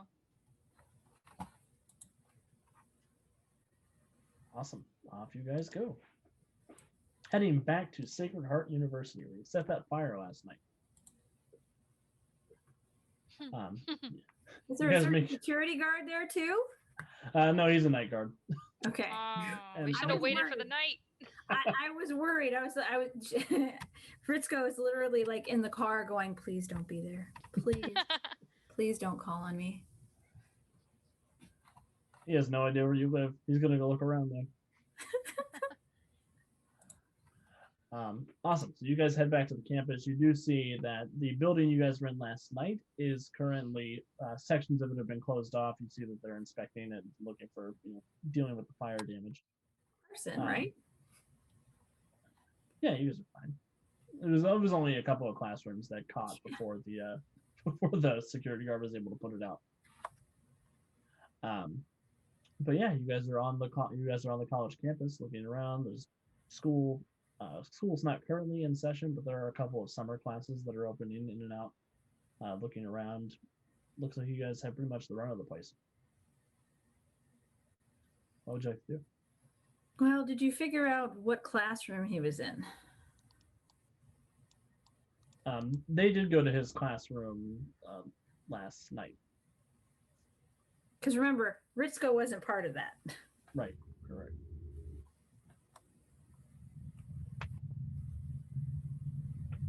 I doubt he would be running class because if he posted bail, the university certainly would have found out, but it doesn't mean that they haven't found someone to substitute.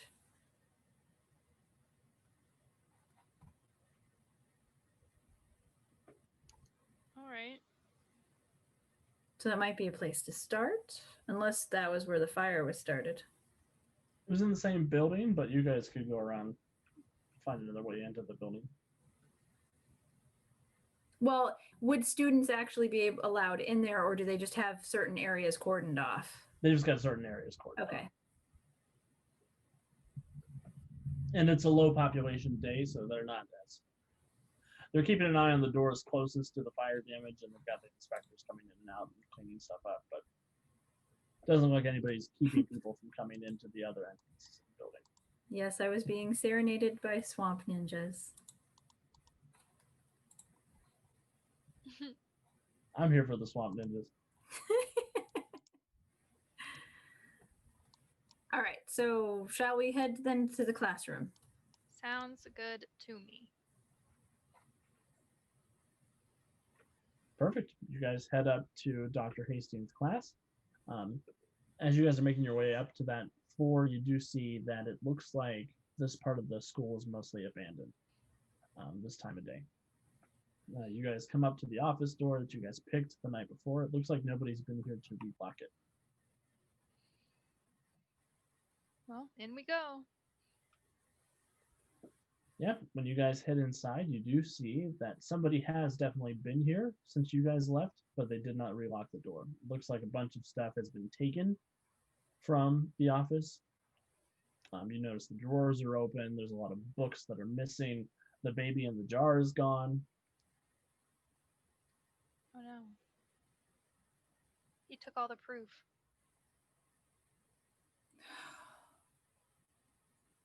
Of course he did.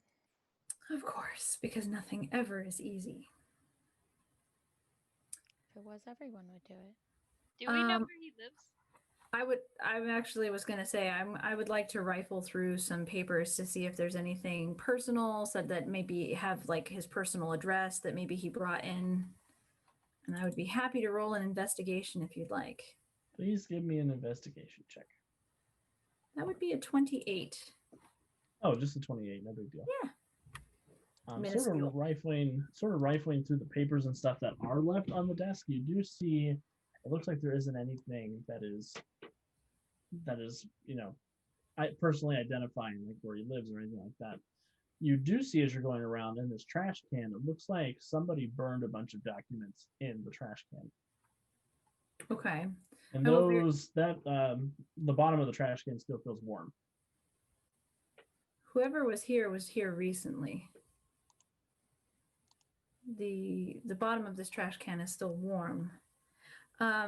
Is there anything readable on the documents? It could be for a hero point. Fine. Steal it. Give me that hero point. No. Look at all those hero points that the game master has. I can't use them. Let it go. Not yet. Let it go. Until you're in the middle of a boss fight. And you don't want them to die yet, Mm-hmm. Alex. Those are the joys of mutants and masterminds. GM Fiat, it's one of the best mechanics ever created. And it's not like you guys can't take away my critical hits too by making, by re-rolling your toughness saves and stuff. It's fair, balanced. We'll just give you our hero points to negate them. How's that? That's a power. You have to have that superpower. Dang. Awesome. So with the hero point spent, you're sort of going through. You do find what looks like most of an address. You find just a scrap of paper that wasn't burned all the way through. It looks like the corner is still intact. Looks like it might be a letter written to Dr. Hastings from an address. Okay. But you So it's see, the instead of from having a address that- name, instead of having a name from where it's written, it does say a friend. So the address that's on the letter is like the address from the sender as opposed to the receiver. Right. And what is the address? The address, and since you have an eidetic memory, Mm-hmm. you see that the address is the same address as Stanton's Fish Market.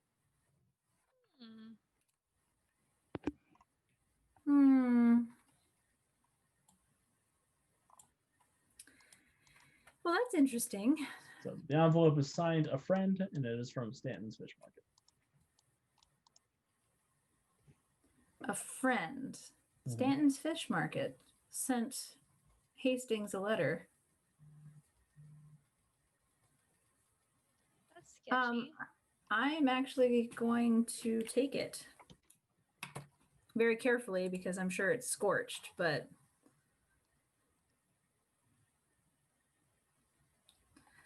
I'm going to take it because at the very least we might be able to. Is it so? I'm assuming it's handwritten.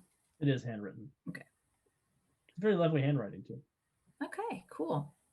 A good way also to remember certain loops and wiggles. Any misspelled words? No misspelled words in the address. Cool. All right. The letters that we received from the butcher were typed? They were written. They were also handwritten. Is there any correlation between the two? Wish I could give you guys an expertise calligraphy check. Go ahead and give me another investigation check. Everyone or just Peter? Whoever is examining the letters. I rolled a side by side. 17. 19.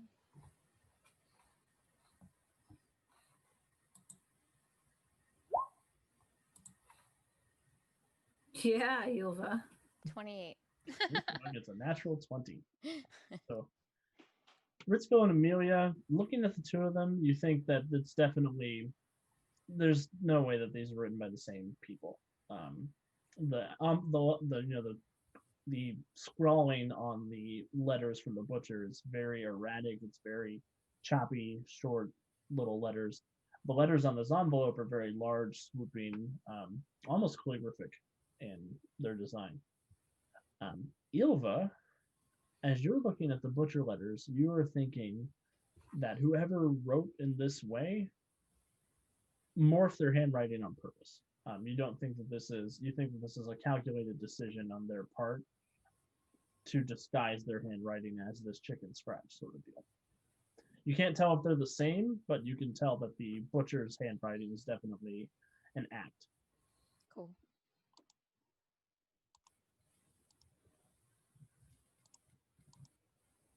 Interesting. So it's possible A. Friend is also the butcher, but inconclusive. A thought comes to me, sisters, that we might be able to retrieve records from the school for Hastings. We may be able to call into a favor with the detective, because we may not be able to procure the information, but he may be able to. Because I'm pretty sure the offices are staffed right now. Yes, they are. Okay. Unless you have any other ideas on how we can acquire this information from them now. I do not. Does he have like a current class list? Like, or not really a class list, but like information on current students?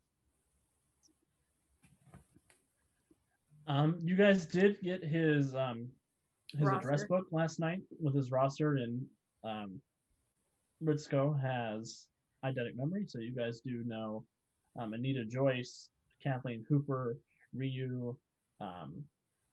There's a bunch of other names on the list. Did it have like addresses or dorm rooms or anything like that? It did have addresses for most of the people involved. It does not have one for you, coincidentally enough. That's where I was going. So maybe we could go to registration, see if we can talk it out of them, see if they have an address for him, since that's most of the reason we came here anyway. Okay. Everyone give me a perception check.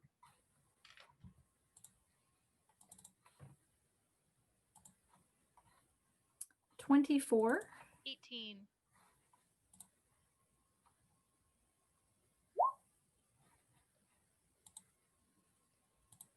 Okay, Ilva, we get it.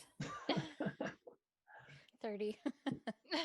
So Ilva and Ritzko, you are as you're sort of talking about what to do next. You guys do hear footsteps in the hallway outside, and you hear that same nursery rhyme that was being whistled last night by Dr. Hastings coming up the hallway.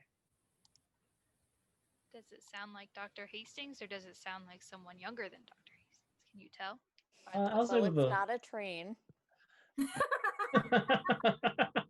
I learned from last time that it wasn't a train. Smart.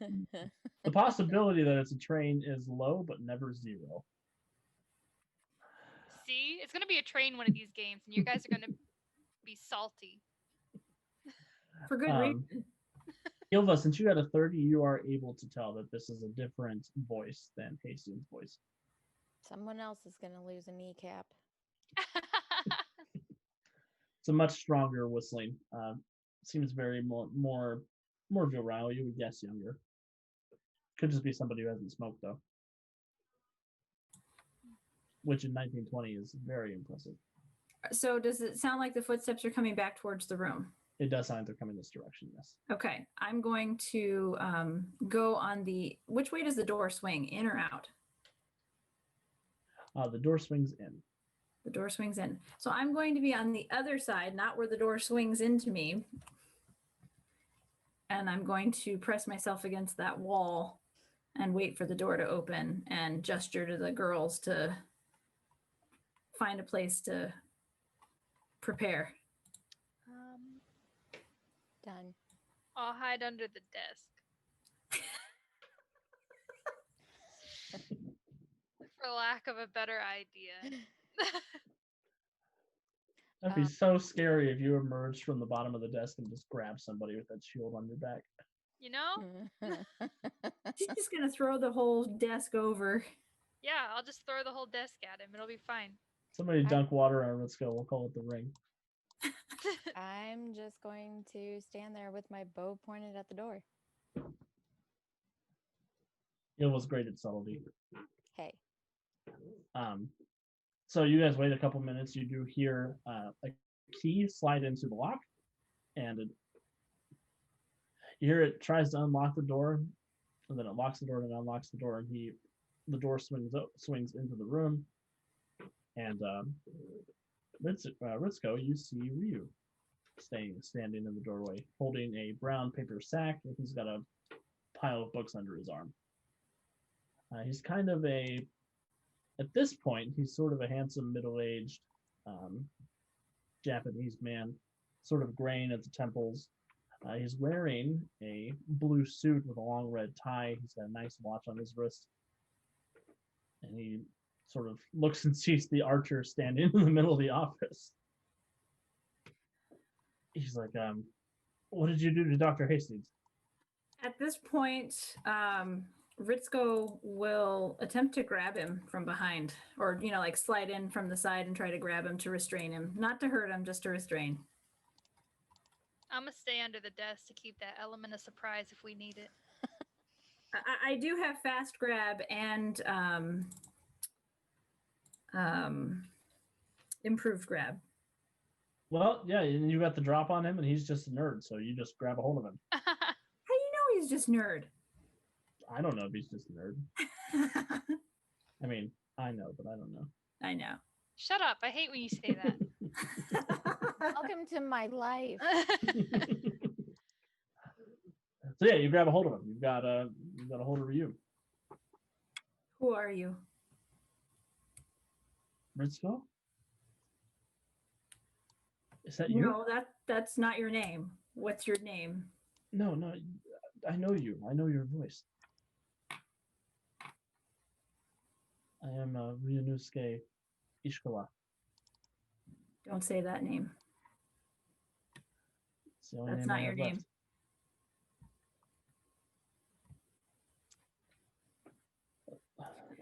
What are you doing here?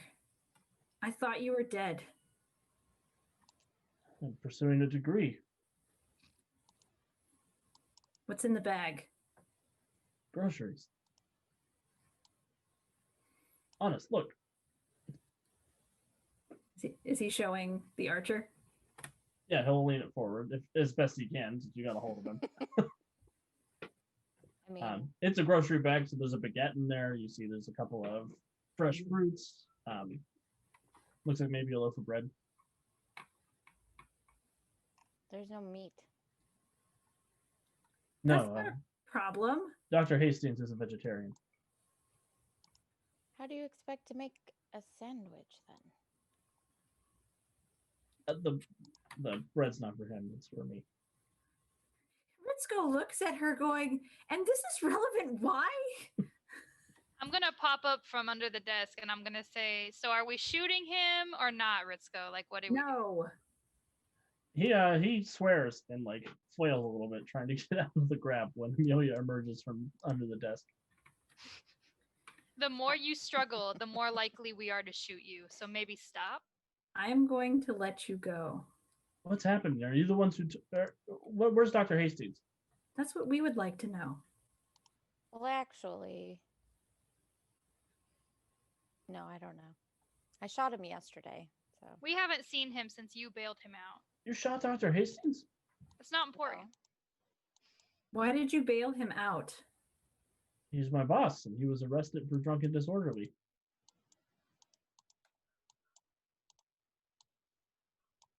Why is Because he he your was drunk. boss? He teaches at the university I go to. It's not a boss, it's a teacher. Professor. I'm his teacher's assistant. It's a position I take very seriously. English is his second language. Give him a break. Did you all do this in here? Where are all Dr. Hastings' things? We assumed that you had done something with them for Or him. he has done something with them. Since you bailed him out.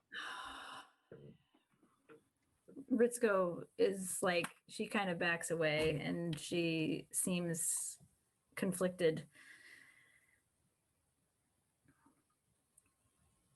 How are you standing here? Got away. I escaped after your father died. I got out of all that badness, and I came here to I came here to have a better life.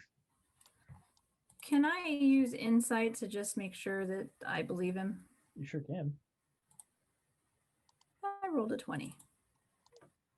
Given what you know about him, you think, yes, he is being honest with you. So you have no idea about his dealings with corpses? Just the ones that are donated. None of them have been donated. He's been stealing them.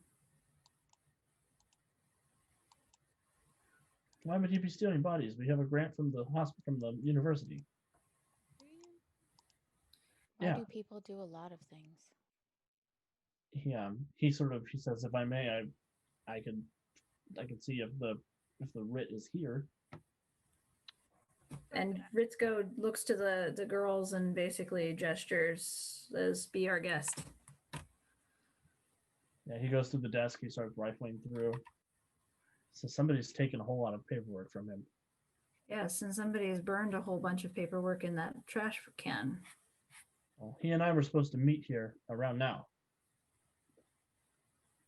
So he's missing. I drove up and I got him out this morning, and I took him to his house in Collingdale, and he was supposed to meet me here after I picked up groceries. Pretty suspicious that we find out that all of this is connected to him and then he just disappears I agree. with all of all his of what is connected to him? paperwork. The murders, None. Yet. buddy. Murders? Yeah. There's been a string of murders. All women. You're talking about those murders in the paper. You think Dr. Hastings did this? We have strong suspicion to believe that he's connected to it somehow, but we don't know how. That doesn't sound right. I mean, I'm in charge of all of his day-to-day, and he sort of reaches into his bag that he's got with him, and he pulls out a planner. It was how many victims? 5 of them were his students, or was it 4? I thought it was 6. I think it's 6. 6. Okay. Well, 6 of his students were the victims. It seems rather odd. 2 of which were his lab assistants. The most recent one was Kathleen Hooper. I'm assuming you would know of her. I know Kathleen. She's his brightest student. Not anymore. She was murdered last night, It's or awful. 2 nights ago, I guess. No, last Last night. night. Then he sort of sits down in the chair. He slumps down. That's terrible. That can't be right. That maybe it's got something to do with the fact that they're college kids. We're trying to investigate all leads. I just had no idea that somehow I would run into you. I didn't know what happened to you. If I had, I would have found you. He looks up at you. You've aged well. You haven't aged a day. All right, well, we're trying to solve a murder here, so maybe this should take a pause and we can continue the murder solving. Ritzko shoots her a glare like daggers. And I'm gonna just sort of like do we step in really- between them. Do we really need to be here for this conversation? Right, like y'all can have this conversation in private later. Well, we might need him now because there might be evidence at the house. Okay, we can take him with us, but like y'all can have your little sappy, goopy conversation when Yilva and I are not here. This ain't no Vegas road trip. Unless you want to take a different car, that is also accepted. I have a car here. Okay. Rude. I would be happy to take you back to his house if that would help. I don't know. Do we want to do that at this moment, or it seems like our leads have dried up here? Where is his house? It's in the suburbs. It's in Collingdale.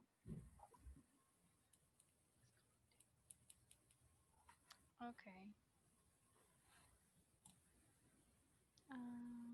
right. Well, Sure.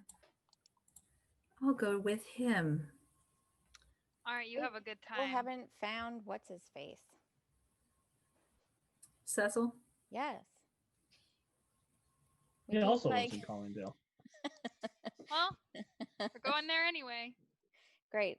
Let's go. All right. Are you sure that you feel safe riding with him, Ritzko? I can take care of myself.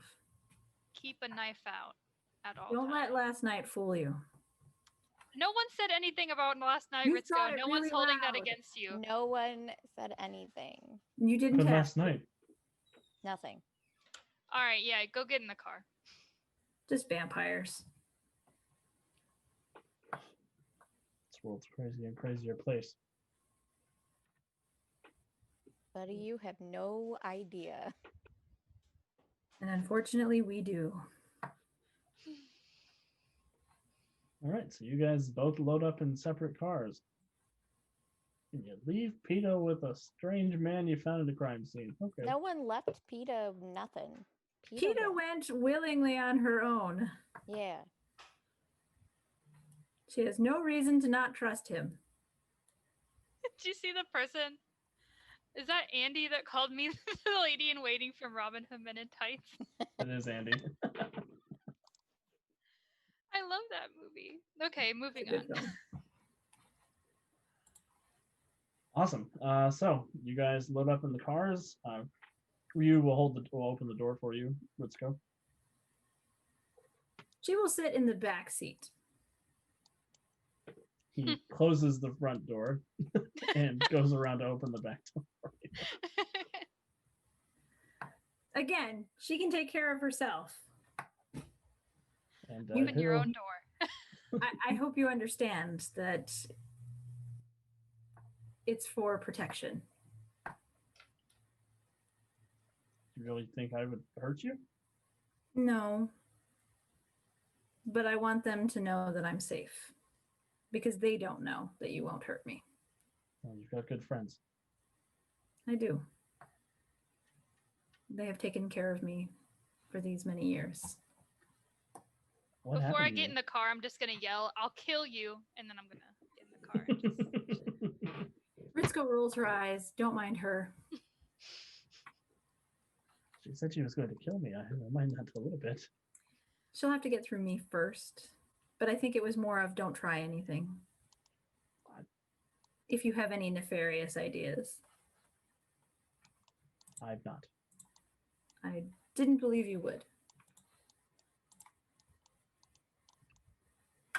As far as what happened to me, well, it's a long story. Well, maybe we could talk about it at dinner sometime. Yes, perhaps. I think I'd like that. You live in the city? I live near Parkhurst. I know a good restaurant over there. If it's okay with you, I'd like to pick you up sometime and take you Sure. there. We have a lot of catching up to do. He smiles faintly to himself. Meanwhile, she's looking at the mirror going, God, I hope my hair looks fine. Looks like you. It looks like you slept for 4 hours after being knocked unconscious by a vampire. Is what it looks like. Thanks, Not a Alex. good look. It's a great look. You look well rested. Oh, yeah. So you guys head on out to Collingdale, which is sort of this big sweeping suburb of Titan City. Lots of big houses with green space between them. It's one of the first sort of settlements of this nature in the world. Lots of high class people live out here. You do, as you're passing up the river heading out of Kensington, you do see there's a couple of large houses, a couple of boats out on the river. As you're making your way along, Ryu will lead you guys to a fairly decent sized house with a large, the wrought iron gate has sort of looks like it could be a human face molded into the bars. He'll park, he'll get out, and he'll open the bars. open the gate and lead you guys on up to this palatial sort of mansion out here in the suburbs. It's got pillars that go all the way around. It's got a double-decker porch. So there's a porch on the top, porch on the bottom.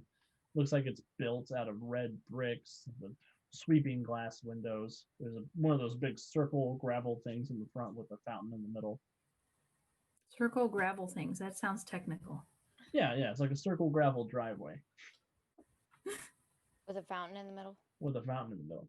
Mm-hmm. Although I think the technical term for fountain is squirty water thingy. Yeah, okay, there yeah. we go. Now I understand it completely. The intermediate like squirty thing. Yeah. And the noise it makes is sort of like sandpaper rubbing on syrup.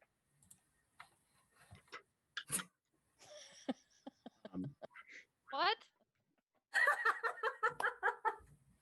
That's a reference to an old at-home game I used to run. Wow. Okay. I tried to describe a noise, and that was the noise I came up with. And I was the only one who knew what it sounded like. What does that noise sound like? The only way I can describe it is the way I described it. Hence. No, I need you to describe it differently. You know, I keep telling myself I'm gonna see what it sounds like, but I haven't bought sandpaper. It's sort of like with less. So it's like, I don't know. Excuse me? Like, what is happening? I'm offended. I don't know. Oh no. What it's like to live with a writer. Hey, not every metaphor lands. So you guys head to this manor house. Ryu gets out. He goes to open Ritzka's door, and he'll say this. Well, she'll get out, yeah. And he gestures towards the house, and he says, "This is the estate of Dr. Richard Hastings." Quite expensive. He has a pretty decent grant from the school. They brought him over here special from Great Britain. I see.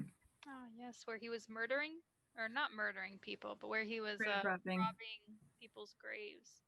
I would definitely spend a lot of money for that. I am aware of the allegations, but nothing was ever brought to trial. You're very trusting. I just know that reputation is it's not always true. But it is sometimes. Should we go in and see if he's around? I'm still really specific. Oh my god, guys. Suspicious. Suspicious. Don't be suspicious. Don't be suspicious. Suspicious. All right. Can I roll something perception maybe? For sure. Cool. Are you trying to see something sneaking up on you, or are you trying to figure out if he's being honest? Yes. One of those is a perception check. One of those is an insight check. Both? Can I do both? You can certainly do both. Cool. There's perception. There's insight. Okay, Ilva. Sorry. I'm just real like on Yilva. guard. Yilva. Yulva. Yilva. All right, Yulva. So you with a 20 on your perception check, you don't see anything waiting in an ambush around here. Okay. With a 25 insight check, you're sort of sizing this guy up. You think he is very loyal to his professor. Okay. You're not sure if he is being openly honest with you, but you do think he honestly believes that the doctor is innocent of the grave robbing allegation. Okay. I'm just gonna kind of look over at Amelia and give her one of those like, like just be on the. Girl, you know I'm always on the lookout. Okay, good. All right, let's head inside. Cool. So Ryu goes up and he puts the key in the door, he unlocks it, swings it open, and you guys find yourself in this very large mansion. Ryu stands in the middle of this grand entrance hall. There's a sweeping staircase that goes up to a second floor. He puts the keys down on the table and he looks at you guys and says, well, feel free to look around. He's not here. I left from here to go to the school.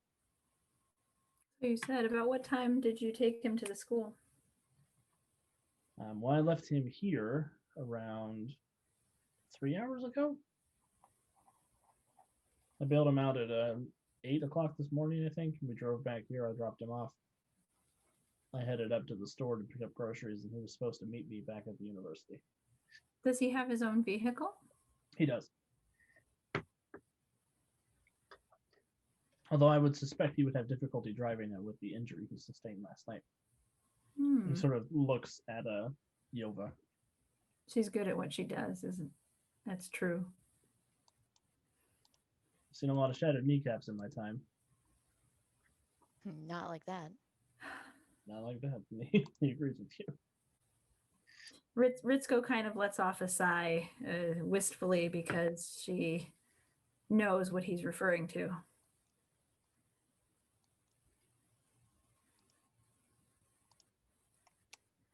So you left about 3 hours ago after picking him up at 8 a.m., you said? Mm-hmm. Where's his study? Upstairs, right this way.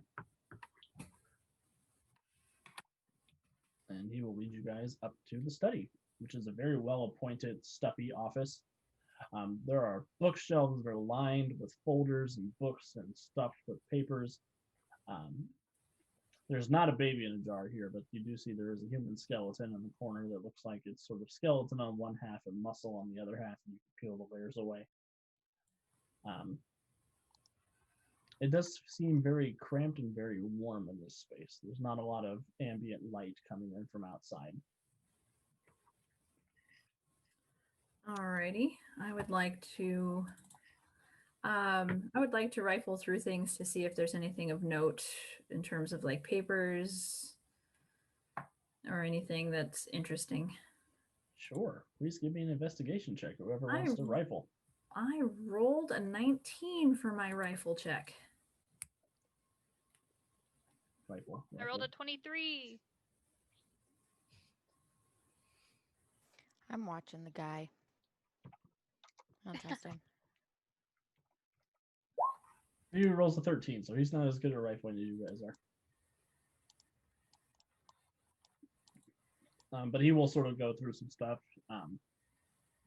He notices Yova keeps looking at him, and he's like, he just goes back to searching and accepting the fact that she's probably going to shoot him in the back someday. No, he'll know it's coming. Shoot him in the face. Hey! I do have the eyeball shots. There you go. He shrugs that off.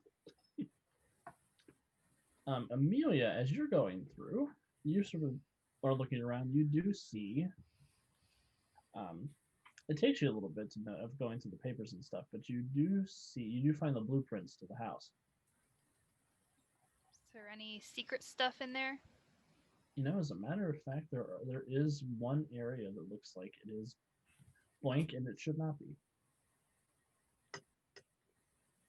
Show me the way. Yeah, looks like it's in his cigar room, the first floor. I'll show them the area, and then I'll head to the cigar room. Yep, Ryu will take you guys on down to the cigar room if you want to go. He leads you in. It's one of those very stuffy old man cigar rooms. A couple of big red plush chairs, a moose head on the wall. There's a rifle above the fireplace. And Ryu walks over and he sort of points out, this is the cigar room. I mean, I don't know what that blueprint's talking about. The room's a lot smaller than that. Are there any bookshelves or anything like that? There are. I'm about to like. Are there any pieces of paper around?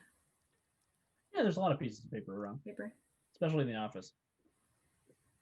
You would have found Ryu. lots of samples of his handwriting and stuff. Ryu, you know, I would like it if you could write down the address for me, because I think it would be helpful. I don't have a pen or paper, but I see that there's paper around. I don't know if you have a pen on you. Oh, well, of course, yeah. The address here? Yeah. Yeah, for sure. I'm living here too, so this is, if you need to stop by. I guess you caught me. And he will go ahead and write down the address. While they're doing that, I want to be looking around for like a switch, or like if a book opens a bookshelf secret passageway or some shit. Awesome. Please give me an investigation check, Amelia. 16. You're sort of looking around, and you're doing sort of the stereotypical. Obviously, one of these books is the lever that opens the secret passage. I've seen Scooby-Doo. Yeah, in the future. Right. Scooby-Doo's been to Club Tartarus. I talked to him about it. As you're going around, you sort of start feeling around, and you can't seem to find anything that opens a secret passage or anything like that. So, question. Mhm. Does the handwriting look familiar? Give me a perception check. That's an 18. I will give you a +5 because of your eidetic memory as well. Okay.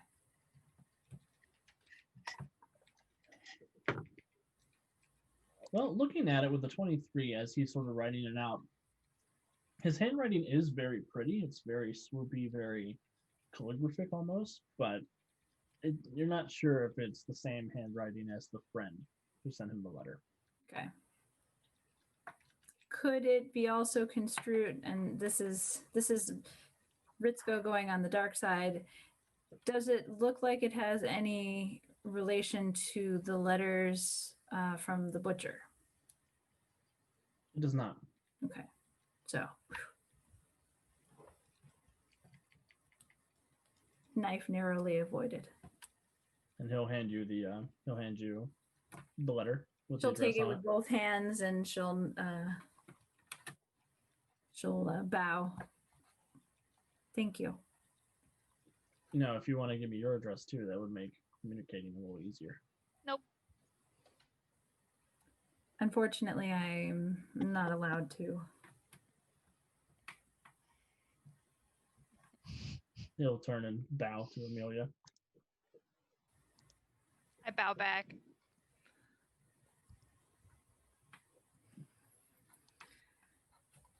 But at least we can meet at the restaurant that you have told me about. Yes, of course. Amelia, what are you doing? What am I doing? I'm trying to find the switch for the room because... Do you want some help? Yeah, that'd be great, honestly. Fine. 24. Like, 24. you're having your own little romantic comedy over here, and I'm trying to find the clues. Jealous? As Ritzko starts to look around. No, because men are shit. Ritzko rolled a 24. Ryu is like, oh, is this a romantic thing? I mean, obviously it's a romantic thing. Shut up, Ryu. Don't talk to him that way. Shut up, Ritzko. Don't talk to me that way. I'll just keep looking. Ritzko with the 24, as you guys are arguing about this, you do come up and you do notice there happens to be a copy of Journey to the Center of the Earth. And you pull that back and it does, sure enough, open. Oh, look at this. I wasn't even really looking. God. I'm just going to glare at her. Ryu's eyes open wide when he looks down the passageway. Looks like it opens into a subterranean staircase that goes down, down, down into the cold dark below. Guess we have to kill him now. No. Why do we have to kill me? Wait, what? We're not killing anybody. We're here to investigate. But he didn't know about it. Now he knows about it. He didn't know about it. That means that he's not part of this. I'm just going to head down the stairwell.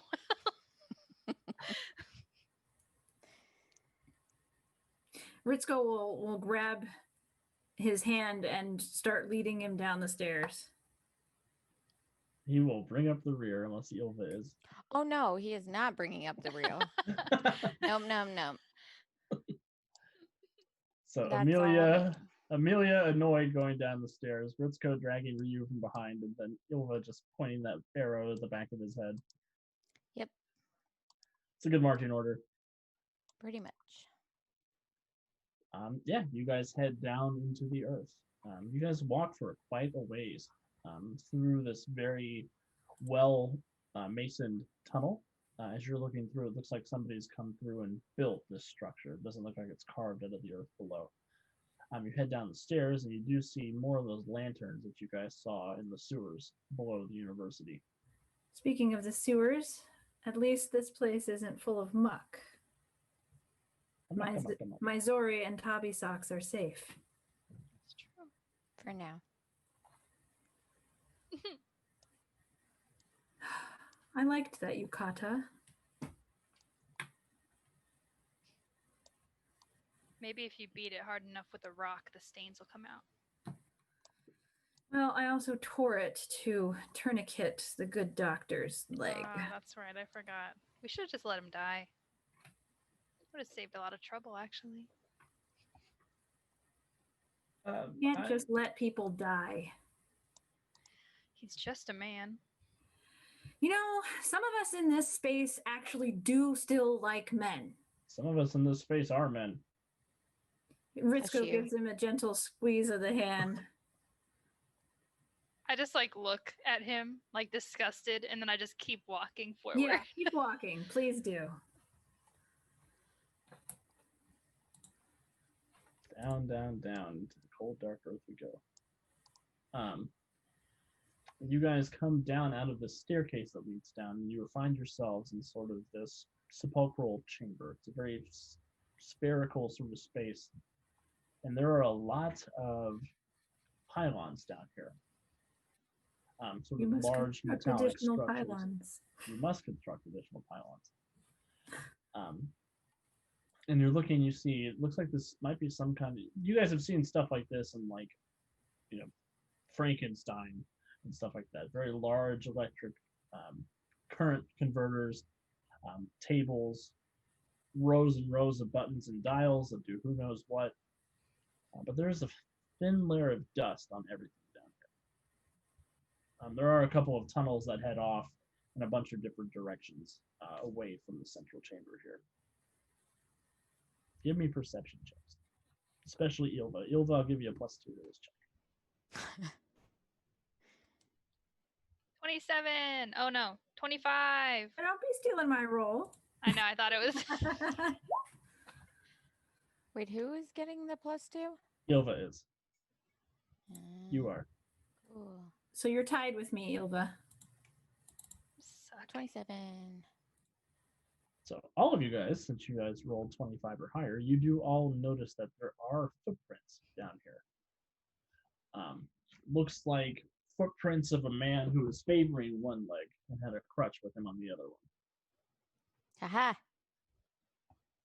Shall we follow? And it looks like those tracks do come down to the central room. It looks like he went to a couple of different not computers, but terminals of buttons and levers and such. And then he went down the eastern tunnel. Yeah, we're going. Yeah. Ritzko looks to Ryu. Are you accompanying us, or shall you go back? I would like to see what Dr. Hastings is up to. She nods. She doesn't let go of his hand. Yeah. But we are hurriedly walking to follow the tracks. He squeezes just for a little reassurance. You're not sure if the reassurance is for you or himself. She'll give a gentle squeeze back.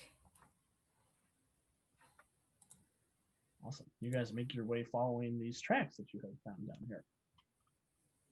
And you go through a couple of different chambers that you're passing through. You do see it looks like there are a bunch of cells down here. little 5x10 spaces cut away into the walls with iron bars. As you're passing through this particular block, it looks like there's 12 to 16 of these individual cells locked away.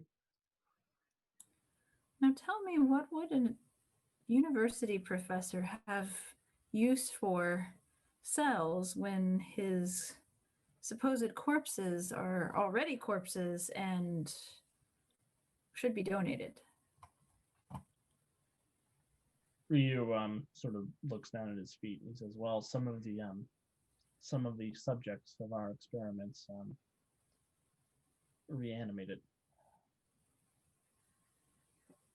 Reanimated? They didn't come back right, but they came back, and sometimes Dr. Hastings had to keep them under lock and key for our safety and their own. Huh. So you're literally creating zombies here? That's not the intention, but our experiment is intending to bring back the dead, but not like that. We wanted to bring them back whole and hearty and able to reintegrate into society. And so if they're not here anymore, where did they go? That is a good question. And I thought you didn't know about down here. So how do you know about the cages and such? He sort of looks at Ritsuko, looks at Amelia.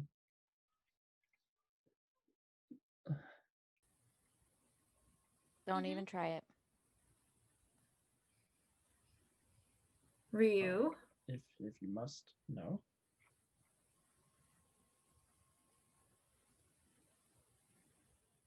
Dr. Hastings brought me down here before he left. Then why did you lie? Because Why did you act like this wasn't here? She rips her hand away from him. Before he left. He needed time to escape. And you helped him. You lied to me. I brought you all here so you could catch him. Shut up. Oh my god. Catherine's like fake. Just put it in her If face. Ritsuko wasn't here, I would punch you straight in the face. Can I use insight to see if he actually is telling the truth? Sure. That's a 27. You think that he is very much torn between helping his employer and helping you. I Alex, brought you that's all not here an to catch it. answer. Well, it kind of is. You can, Mm-hmm. but it's not the answer we want. You think that maybe he is trying to figure out if you guys are going to kill him or not. Or if you're worse than the police finding him.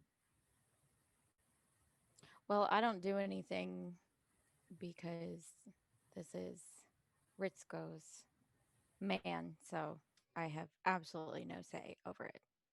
Same. My feelings are known. And Ritsuko, you think that he may have some deeper personal reason for wanting to keep him safe. Tell me right now, and I want you to be exceedingly honest with me. Why are you here? What are you doing? I'm working with Dr. Hastings. Well, I wanted to work with him to bring so many people I care about back, including you. And our parents. Which parents? Your mother and my father, and my mother. Because I was about ready to turn on you if you said my father. No, your father's a son of a bitch. Your Dr. Hastings is the one who gave me a way out. What he's doing is wrong on so many different levels. I understand what you're trying to do. But bringing back the dead, it's not the natural order. Murder is not the natural order either. There's so many magic users who could just do it. No consequences.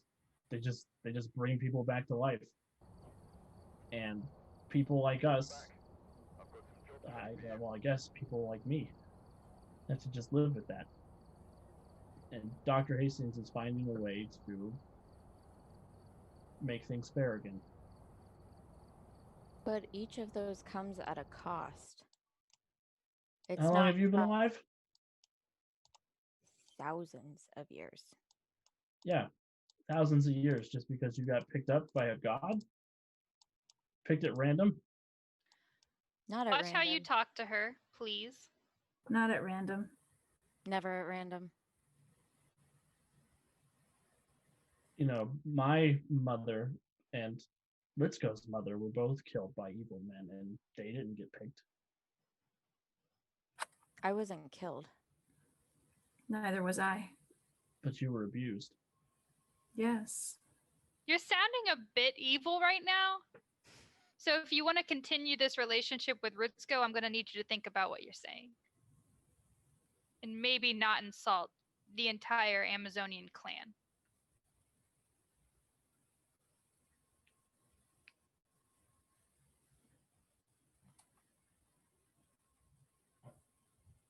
We need to Dr. get Hastings is down that hallway. Does he know we're coming? No. I was supposed to go back to the school and lead you guys away.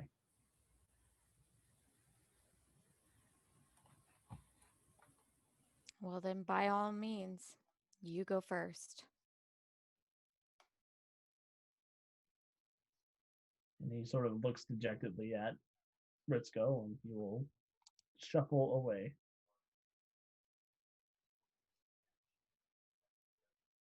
Ritzko kind of stands there.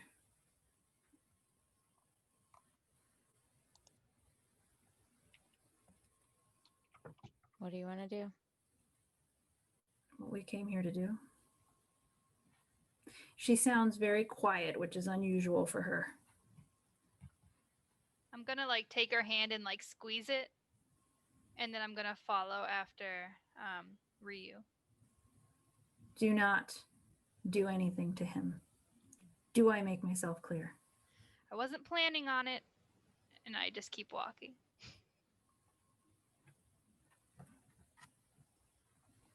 Ritzko Sorry, go will continue and follow the others. ahead. Everybody walks down the hallway in awkward silence. One of those thick, fat silences.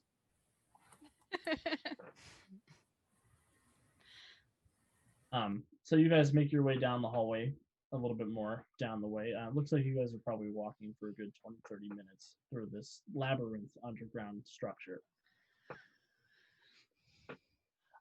Until eventually you start to hear the sounds of electricity whirring. You hear just the sort of low guttural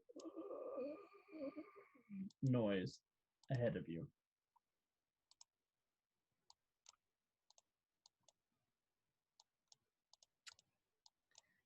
Yilva, get your bow ready. It is ready. I'm going to bust on in. You guys head on in.